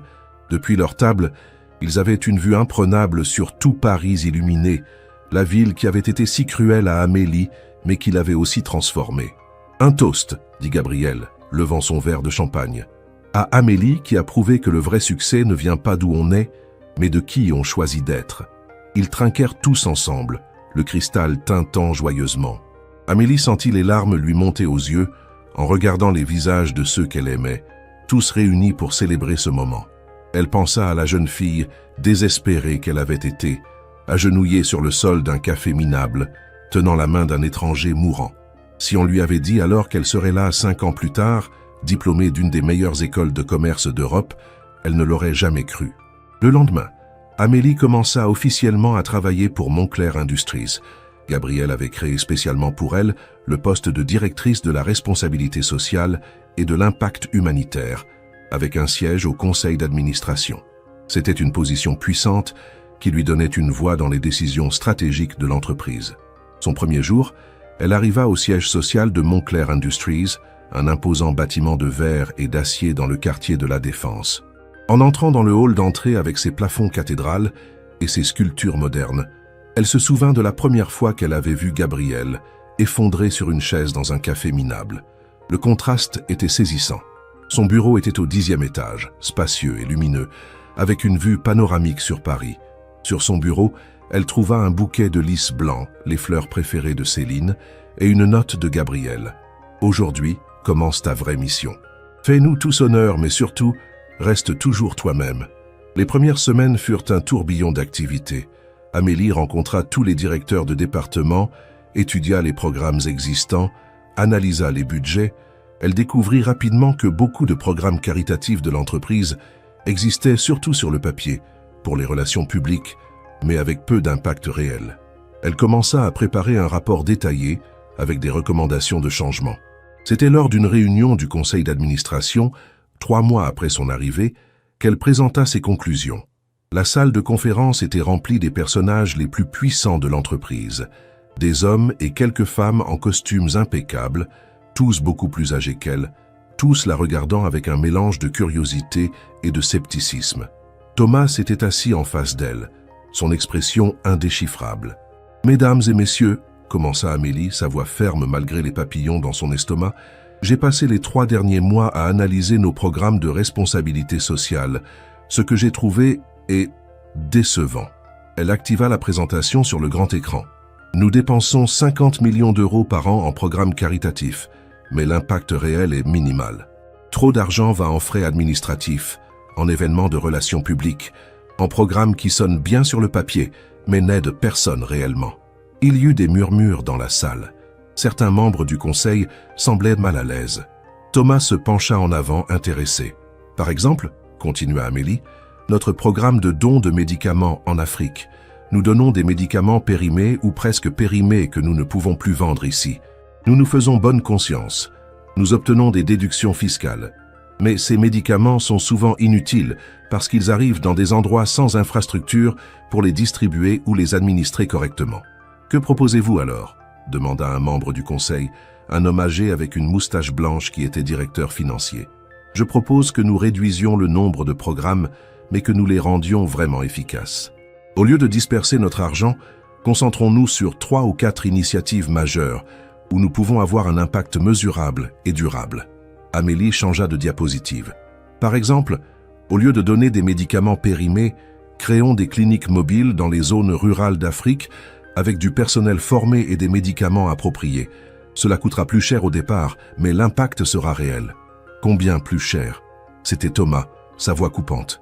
Amélie le regarda droit dans les yeux. Environ 30% de plus que notre budget actuel, mais avec un impact 3 fois supérieur selon mes analyses. Donc vous voulez dépenser plus d'argent pour des programmes qui ne rapportent rien à l'entreprise ? Thomas secoua la tête. C'est exactement le genre de sentimentalisme inefficace dont je parlais. Ce n'est pas du sentimentalisme, répliqua Amélie calmement. C'est un investissement dans notre réputation à long terme, dans notre capacité à attirer les meilleurs talents qui veulent travailler pour une entreprise avec de vraies valeurs, dans notre relation avec les gouvernements et les organisations internationales. Et oui, c'est aussi la bonne chose à faire. Le débat s'intensifia. Le conseil se divisa comme toujours entre ceux qui soutenaient la vision de Gabriel et ceux qui étaient alignés avec Thomas. Finalement, après 2 heures de discussion, Gabriel utilisa sa voix prépondérante pour approuver le plan d'Amélie. Après la réunion, alors qu'Amélie rangeait ses documents, Thomas s'approcha d'elle. « Vous avez gagné cette bataille », dit-il à voix basse pour que personne d'autre n'entende. « Mais pas grâce à vos arguments, juste parce que mon père vous soutient aveuglément. Ça ne durera pas éternellement. »« Peut-être », répondit Amélie, refusant de se laisser intimider. « Mais pendant que ça dure, je vais faire tout ce que je peux pour que cette entreprise redevienne ce qu'elle devrait être. » Thomas la regarda avec une expression qu'elle ne put déchiffrer, puis se retourna et sortit. Amélie s'appuya contre la table, soudainement épuisée. C'était sa première vraie victoire, mais elle savait que ce n'était que le début d'une longue guerre. Au cours des mois suivants, Amélie mit en œuvre ses programmes avec une détermination féroce. Elle voyagea en Afrique pour superviser personnellement l'établissement des cliniques mobiles, travaillant avec des ONG locales et des gouvernements. Elle créa des partenariats avec des universités pour former des professionnels de santé locaux. Elle établit des programmes de médicaments à prix réduit pour les pays pauvres, négociant avec les autres départements de Montclair pour trouver des moyens de le faire de manière viable. Les résultats commencèrent à apparaître. Des articles dans la presse internationale saluaient les nouveaux programmes de Montclair Industries. Des prix furent décernés. Le cours de l'action de l'entreprise monta, prouvant que faire le bien pouvait aussi être bon pour les affaires. Même certains membres du conseil qui avaient été sceptiques commencèrent à la voir différemment. Mais la relation entre Amélie et Thomas ne s'améliorait pas. Si quelque chose, elle empirait. Thomas semblait prendre chaque succès d'Amélie comme une attaque personnelle. Il commença à bloquer subtilement ses initiatives, retardant les approbations, questionnant chaque dépense, mobilisant ses alliés au conseil pour créer des obstacles. La tension atteignit son paroxysme 1 an après l'arrivée d'Amélie dans l'entreprise. Gabriel, qui avait maintenant 68 ans, annonça lors d'une réunion du conseil qu'il prenait sa retraite dans 2 ans. Il voulait utiliser ce temps pour préparer sa succession. « Je veux que l'entreprise soit entre de bonnes mains », dit-il, son regard balayant la salle. « Des mains qui comprennent notre mission originale, notre engagement envers l'humanité, pas seulement envers les profits. » Thomas pâlit. Tout le monde savait qu'il s'était toujours considéré comme l'héritier naturel de son père, mais les mots de Gabriel suggéraient qu'il cherchait quelqu'un d'autre. Après la réunion, Thomas confronta son père dans son bureau. Amélie, qui passait par là, entendit des éclats de voix à travers la porte fermée. « Tu ne peux pas être sérieux. Tu vas me déshériter de mon propre héritage ?» La voix de Thomas était chargée de rage et de douleur. « Ce n'est pas ton héritage, Thomas. » La voix de Gabriel était fatiguée, triste. « C'est mon entreprise que j'ai construite, et je vais la confier à quelqu'un qui en fera bon usage. Quelqu'un comme cette serveuse que tu as recueillie par pitié. Elle n'est ici que depuis 1 an. Je suis ton fils. J'ai travaillé pour cette entreprise toute ma vie, et tu l'as transformée en quelque chose que je ne reconnais plus. Tu as perdu de vue tout ce qui comptait vraiment. » Il y eut un silence, puis Thomas parla à nouveau, sa voix maintenant glaciale. « Si tu fais ça, si tu me passes par-dessus pour donner ma place à elle, je me battrai. J'utiliserai tout mon pouvoir, toutes mes ressources, tous mes alliés pour reprendre ce qui me revient de droit. C'est ton choix, Thomas, mais réfléchis bien. Est-ce que le pouvoir vaut vraiment la peine de détruire ce qui reste de notre famille ?»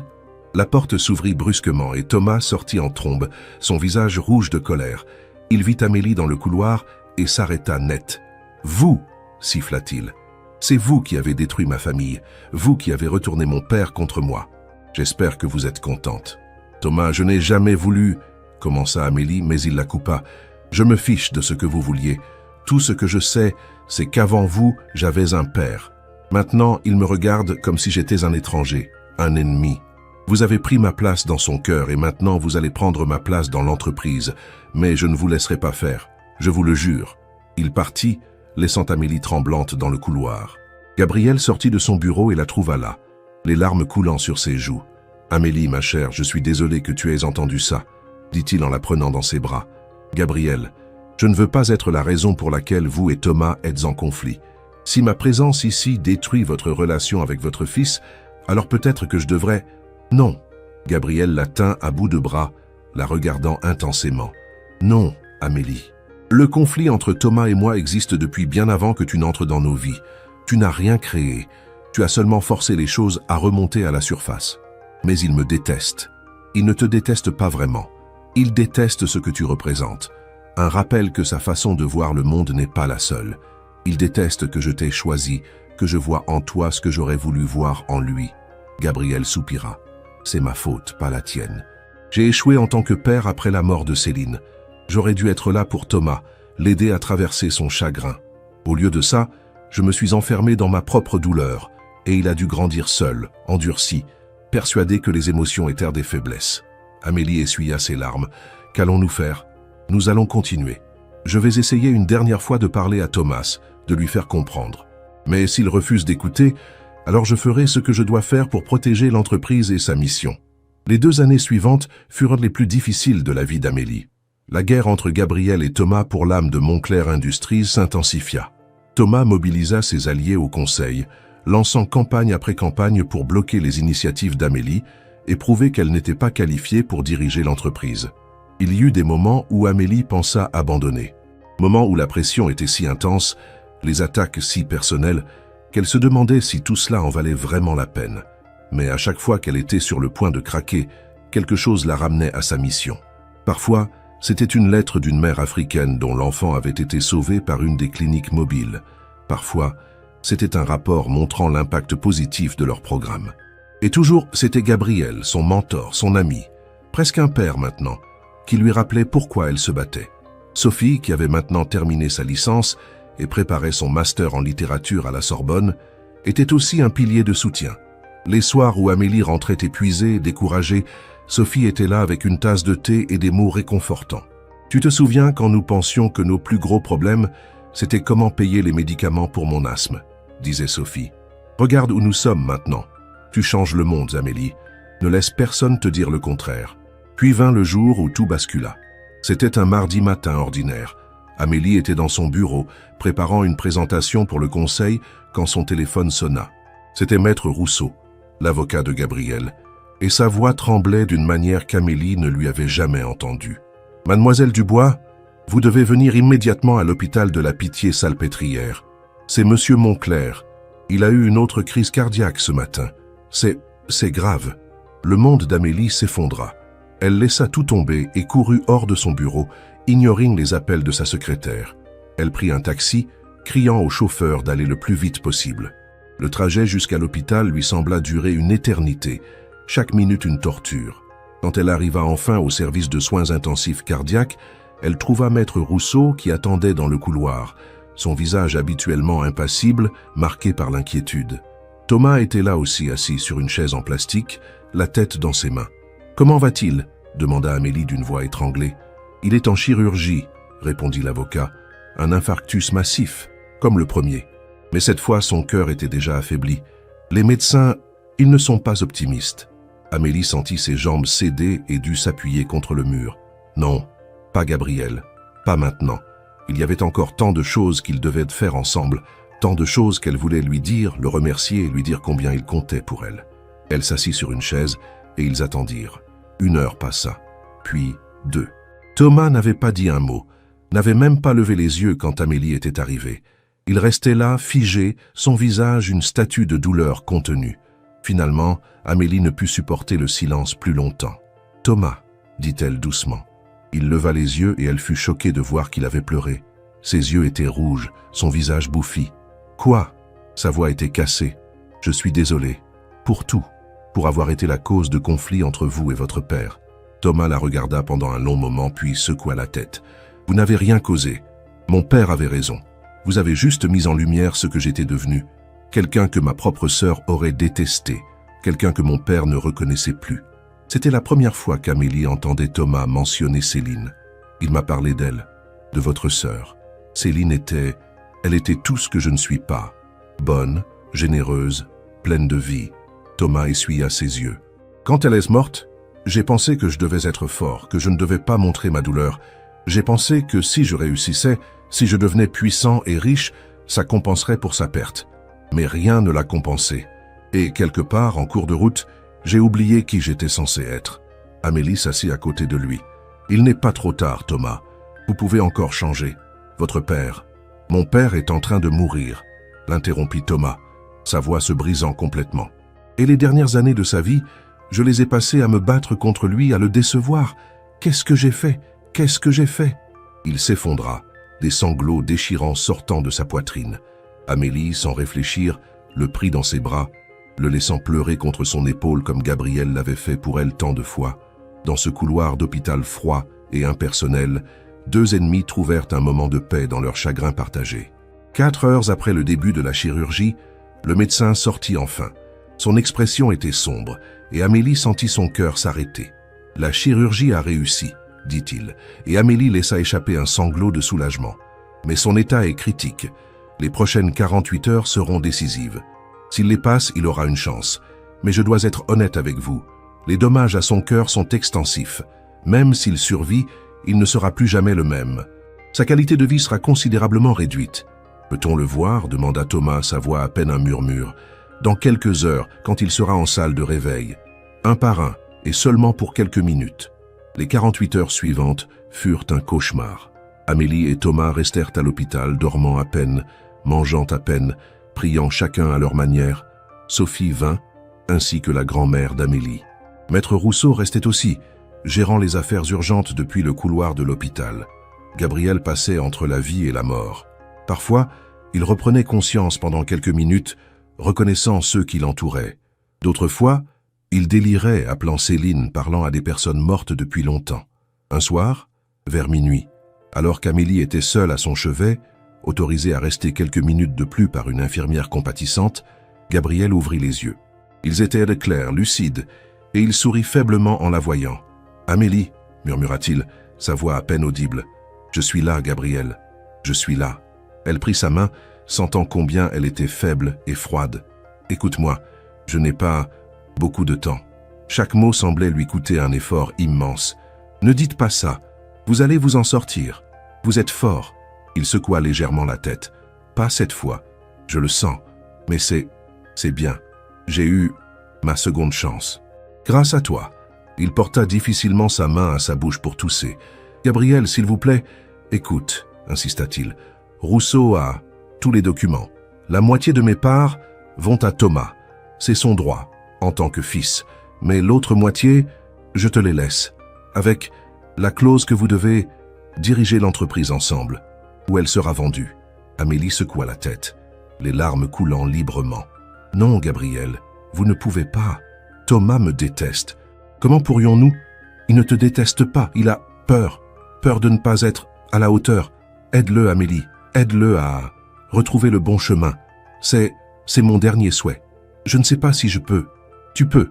Tu es la plus forte personne que je connaisse. » Il sourit et pendant un instant, Amélie revit l'homme vigoureux qu'il avait été. « Tu m'as sauvé 2 fois. La première, cette nuit dans le café. La seconde, en me rappelant pourquoi ma vie valait la peine d'être vécue. Vous m'avez sauvé aussi, Gabriel. Vous m'avez donné une vie, un but, une famille. Alors nous sommes quittes. » Il ferma les yeux, épuisé par l'effort de parler. « Promets-moi que tu continueras, que tu garderas l'entreprise sur le bon chemin. »« Je promets, » sanglota Amélie. « Je vous le promets. » « Bien. » Il ouvrit les yeux une dernière fois. « Et Amélie, merci pour tout. Tu as été la fille que j'ai perdue, revenue à moi. Je t'aime, comme ma propre fille. Je vous aime aussi, Gabriel, comme un père. » Il sourit en paix et ferma les yeux. L'alarme du moniteur cardiaque retentit quelques secondes plus tard. Les infirmières et les médecins se précipitèrent, poussant Amélie hors de la chambre. Elle resta derrière la vitre, regardant impuissante pendant qu'ils essayaient de le réanimer. Mais au fond d'elle, elle savait déjà. Gabriel était parti. Cette fois, il n'y avait personne pour le sauver. Aucun comprimé de nitroglycérine qui pourrait ramener son cœur épuisé à la vie. Après 15 minutes qui semblèrent durer une éternité, le médecin arrêta les manœuvres de réanimation et regarda l'horloge. Heure du décès, minuit 32. Thomas, qui avait couru au son de l'alarme, arriva juste à temps pour entendre ces mots. Il s'effondra contre le mur, un cri déchirant sortant de sa gorge, un cri de douleur si profonde qu'il semblait venir de son âme même. Amélie alla vers lui et, encore une fois, le prit dans ses bras. Ils pleurèrent ensemble, 2 orphelins liés par l'amour d'un homme qui avait essayé de les sauver tous les deux. Les funérailles de Gabriel Moncler furent grandioses. Des centaines de personnes vinrent lui rendre un dernier hommage. Des dirigeants d'entreprises, des politiciens, des célébrités, mais aussi des gens ordinaires dont les vies avaient été touchées par ces programmes caritatifs. Des mères africaines dont les enfants avaient été sauvés par les cliniques mobiles. Des patients qui avaient bénéficié de médicaments gratuits, des employés qui avaient travaillé pour lui pendant des décennies. Amélie donna l'éloge funèbre, sa voix tremblante, mais ferme. Elle parla de l'homme qu'elle avait connu, de sa bonté, de sa vision, de son désir de laisser le monde meilleur qu'il ne l'avait trouvé. Elle parla de cette nuit dans le café, de comment un moment de compassion avait changé 2 vies à jamais. Gabriel m'a dit une fois que le vrai succès ne se mesurait pas en argent ou en pouvoir, mais en vie touchée, en différences faites, en amour partagé, dit-elle, regardant la mère de visage devant elle. Si c'est vrai, alors Gabriel Moncler a été l'homme le plus riche du monde. Après les funérailles, Maître Rousseau réunit Amélie et Thomas dans son bureau pour la lecture du testament. L'atmosphère était tendue. Depuis la mort de Gabriel, Thomas et Amélie s'étaient à peine parlé, chacun enfermé dans son propre chagrin. Rousseau lut le testament, confirmant ce que Gabriel avait dit à Amélie dans ses derniers moments. La moitié de ses parts de Moncler Industries allait à Thomas, l'autre moitié à Amélie. Mais il y avait une clause. Ils devaient diriger l'entreprise ensemble, en tant que coprésidents, pendant au moins 5 ans. Si l'un quittait, ou s'ils ne pouvaient pas travailler ensemble, toutes les parts seraient vendues et les bénéfices distribués à des organisations caritatives.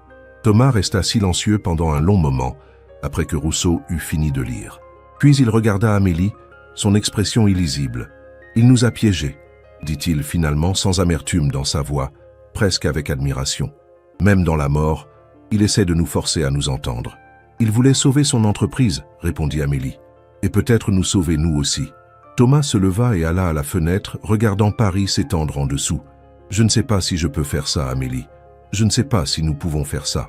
Nous sommes trop différents, nous voulons des choses différentes. » Amélie se leva aussi et vint se tenir à côté de lui. « Votre père pensait que nous le pouvions. Il pensait que nos différences pourraient être une force, pas une faiblesse, que j'apporterais la compassion et vous apporteriez le sens des affaires, que ensemble nous pourrions créer quelque chose de meilleur que ce que chacun pourrait faire seul. Et si nous échouons, alors nous échouons, mais au moins nous aurons essayé.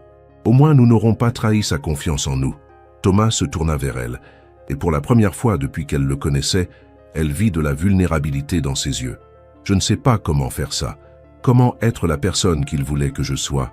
Je ne sais pas non plus comment être la personne qu'il pensait que j'étais, » admit Amélie, « mais peut-être que nous pouvons apprendre ensemble. Peut-être que c'est ça son dernier cadeau, nous forcer à grandir, à devenir meilleurs. » Thomas tendit la main. « Une trêve alors? Un vrai partenariat ?» Amélie prit sa main et la serra. « Un vrai partenariat. » Les mois suivants ne furent pas faciles. Amélie et Thomas eurent des désaccords, parfois violents. Leur vision pour l'entreprise se heurtait régulièrement. Thomas voulait toujours maximiser les profits. Amélie voulait maximiser l'impact social. Mais quelque chose avait changé. Au lieu de se combattre, ils commencèrent à chercher des compromis, à trouver des moyens de satisfaire les deux objectifs. Lentement, presque imperceptiblement, ils découvrirent que Gabriel avait eu raison. Leurs différences pouvaient être complémentaires. L'expertise commerciale de Thomas rendait les programmes d'Amélie plus efficaces et durables. La conscience sociale d'Amélie donnait aux stratégies de Thomas un but qui résonnait avec les employés, les clients et le public. L'entreprise commença à prospérer d'une nouvelle manière. Les profits augmentaient, mais l'impact social aussi. Ils développèrent un nouveau modèle d'affaires qu'ils appelèrent le capitalisme conscient, où chaque décision était évaluée non seulement sur ses retombées financières, mais aussi sur son impact humain. 1 an après la mort de Gabriel, Moncler Industries gagna le prix international de l'entreprise la plus éthique et socialement responsable. Amélie et Thomas montèrent ensemble sur scène pour recevoir le prix, et quand les flashs des photographes éclatèrent, ils surent que quelque part, Gabriel souriait. Sophie termina son master et devint professeure de littérature dans un lycée difficile de la banlieue parisienne, suivant sa propre voie pour faire une différence. Leur grand-mère vivait maintenant confortablement dans une jolie maison en Normandie qu'Amélie lui avait achetée, entourée de ses petites filles qui venaient la voir régulièrement. 5 ans après la mort de Gabriel, la clause du testament expira. Amélie et Thomas étaient maintenant libres de prendre leur propre chemin s'ils le souhaitaient. Ils se réunirent dans ce qui avait été le bureau de Gabriel, maintenant transformé en salle commémorative avec des photos de toute sa vie. « Alors, dit Thomas, qu'est-ce qu'on fait maintenant? La clause est levée. Vous pourriez partir, créer votre propre fondation si vous voulez, ou je pourrais racheter vos parts. » Amélie regarda autour d'elle les photos de Gabriel jeune avec sa femme Isabelle, Gabriel tenant Céline bébé dans ses bras, Gabriel le jour où Moncler Industries était entré en bourse.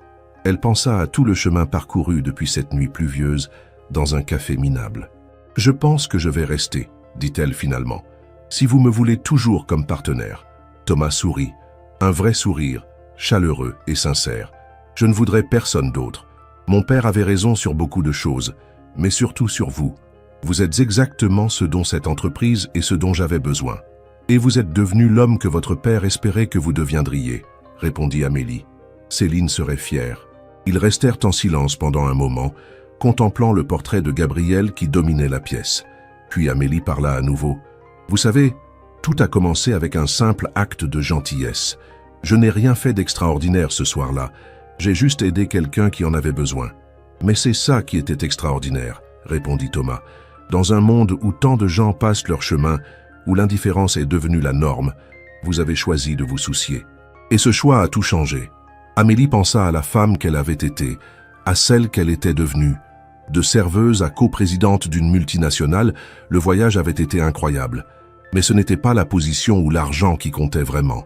C'était le fait qu'elle avait trouvé sa place, son but, sa famille. « Je me demande parfois, dit-elle, ce qui se serait passé si je n'étais pas allé travailler ce soir-là, si j'étais resté chez moi, si quelqu'un d'autre avait été de service. Est-ce que Gabriel serait mort? Est-ce que ma vie serait toujours la même? Mais vous êtes allé, dit Thomas. Vous étiez là, et c'est tout ce qui compte. Nous ne pouvons pas vivre dans les « et si ». Nous ne pouvons vivre que dans ce qui est. » Il avait raison. Et ce qui était, c'était magnifique, malgré toutes les difficultés, malgré toute la douleur. Amélie avait trouvé non seulement une nouvelle vie, mais un sens à cette vie. Elle avait appris que la vraie richesse n'était pas l'argent, mais les connexions humaines, l'amour partagé, les vies touchées. 10 ans après cette nuit pluvieuse, Amélie se tenait sur une scène lors de la cérémonie du 10e anniversaire de la mort de Gabriel. Moncler Industries avait créé la fondation Céline et Gabriel Moncler, qui fournissait maintenant des soins de santé gratuits à des millions de personnes dans 20 pays. Sophie était dans l'audience avec son mari et leurs 2 enfants. Thomas était à côté d'Amélie sur scène avec sa propre famille. « Il y a 10 ans, commença Amélie, sa voix claire et forte, un homme est entré dans un petit café où je travaillais. Il était en train de mourir et j'ai fait le seul choix possible. Je l'ai aidé. Je ne savais pas qui il était. Je ne savais pas que ce moment changerait ma vie à jamais. Je savais juste qu'un être humain avait besoin d'aide. » Elle regarda l'audience, des centaines de visages qui l'écoutaient attentivement. « Gabriel Moncler m'a dit une fois que je lui avais sauvé la vie, mais la vérité, c'est qu'il a sauvé la mienne aussi. Il m'a montré que la compassion et le succès ne sont pas mutuellement exclusifs, que faire le bien peut aussi signifier bien faire, que la vraie mesure d'une vie n'est pas ce que nous accumulons, mais ce que nous donnons. » Elle fit une pause, sentant l'émotion monter. « Alors aujourd'hui, en honorant sa mémoire, je vous lance un défi à tous. La prochaine fois que vous voyez quelqu'un dans le besoin, ne passez pas votre chemin. Tendez la main, aidez, parce que vous ne savez jamais comment un simple acte de gentillesse peut changer non seulement la vie de cette personne, mais la vôtre aussi. Gabriel m'a enseigné que nous avons tous le pouvoir de changer le monde, un acte de compassion à la fois. » L'audience se leva dans une ovation debout. Amélie essuya ses larmes et sourit, sentant presque la présence de Gabriel à côté d'elle. Fier, heureux, en paix. Cette nuit-là, de retour dans son appartement, l'appartement que Gabriel lui avait donné et qui était maintenant vraiment devenu son foyer, Amélie sortit sur son balcon et regarda Paris scintiller sous elle, la ville des Lumières, la ville qui l'avait presque détruite et qui l'avait finalement reconstruite. Elle pensa à la jeune fille de Normandie qui était montée dans ce train il y a tant d'années, pleine d'espoir et de rêves.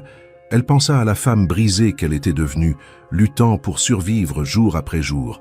Et elle pensa à la femme qu'elle était maintenant, forte, accomplie, entourée d'amour. Son téléphone sonna. C'était Sophie.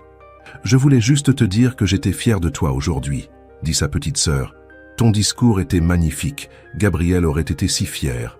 Merci, Sophie. Pour tout. Pour avoir été là, pour m'avoir soutenue, pour m'avoir donné une raison de continuer quand tout semblait impossible. C'est ce que font les sœurs, » rit Sophie. « On se soutient. Toujours. » Après avoir raccroché, Amélie resta sur le balcon, respirant l'air frais de la nuit. Elle pensa à tous ceux qui avaient marqué son parcours. Gabriel, bien sûr, mais aussi Rachid, le cuisinier qui lui avait montré de la gentillesse, Madame Petit, qui l'avait observé cette nuit-là, même Monsieur Beaumont, qui, dans sa mesquinerie, l'avait poussée à croire qu'elle méritait mieux. Elle pensa aux millions de personnes qui avaient bénéficié des programmes de la Fondation, des enfants qui avaient survécu grâce aux cliniques mobiles, des familles qui avaient eu accès à des médicaments qu'elles ne pouvaient pas se payer. Tout cela avait commencé avec un simple choix, aider un étranger en détresse. Amélie sourit dans la nuit. Elle avait commencé comme une pauvre serveuse qui avait sauvé un milliardaire mourant. Mais l'histoire n'était pas vraiment celle d'une serveuse et d'un milliardaire. C'était l'histoire de 2 âmes perdues, qui s'étaient trouvées l'une l'autre au bon moment. C'était l'histoire de la rédemption, de la seconde chance, du pouvoir transformateur de la compassion. Et c'était une histoire qui continuait chaque jour, dans chaque acte de gentillesse, dans chaque main tendue, dans chaque choix de ne pas détourner le regard. Gabrielle avait raison sur une chose. La vraie richesse n'était pas mesurée en euros ou en actifs. Elle était mesurée en vie touchée, en amour partagé, en différences faites. Et par cette mesure, Amélie Dubois était devenue, tout comme Gabrielle Moncler avant elle, l'une des personnes les plus riches du monde. Elle leva les yeux vers le ciel étoilé, cherchant parmi les étoiles. « Merci, Gabrielle », murmura-t-elle, « pour tout, pour avoir vu en moi ce que je ne voyais pas moi-même, pour m'avoir donné une chance, pour m'avoir montré que chaque vie compte, que chaque personne a de la valeur, peu importe d'où elle vient. » Le vent porta ces mots dans la nuit, et quelque part, elle était sûre, Gabrielle l'entendait et souriait. La vie d'Amélie n'avait pas été facile. Elle avait connu la pauvreté, la lutte, le désespoir. Mais elle avait aussi connu la gentillesse, l'amour et le triomphe. Elle avait appris que peu importe d'où on vient, on peut toujours choisir où on va. Que le passé ne définit pas l'avenir, que la compassion est la plus grande force de changement au monde. Et tout avait commencé une nuit pluvieuse de novembre, quand une pauvre serveuse avait choisi d'aider un étranger mourant. Un choix qui avait changé sa vie pour toujours. Merci d'avoir lu cette histoire jusqu'au bout. Si vous avez aimé ce voyage émotionnel avec Amélie et Gabrielle, n'oubliez pas de laisser un like et de vous abonner à la chaîne pour plus d'histoires inspirantes. Et dites-moi dans les commentaires, quelle leçon retenez-vous de l'histoire d'Amélie? Comment cette histoire vous a-t-elle touché? Votre avis compte beaucoup pour nous.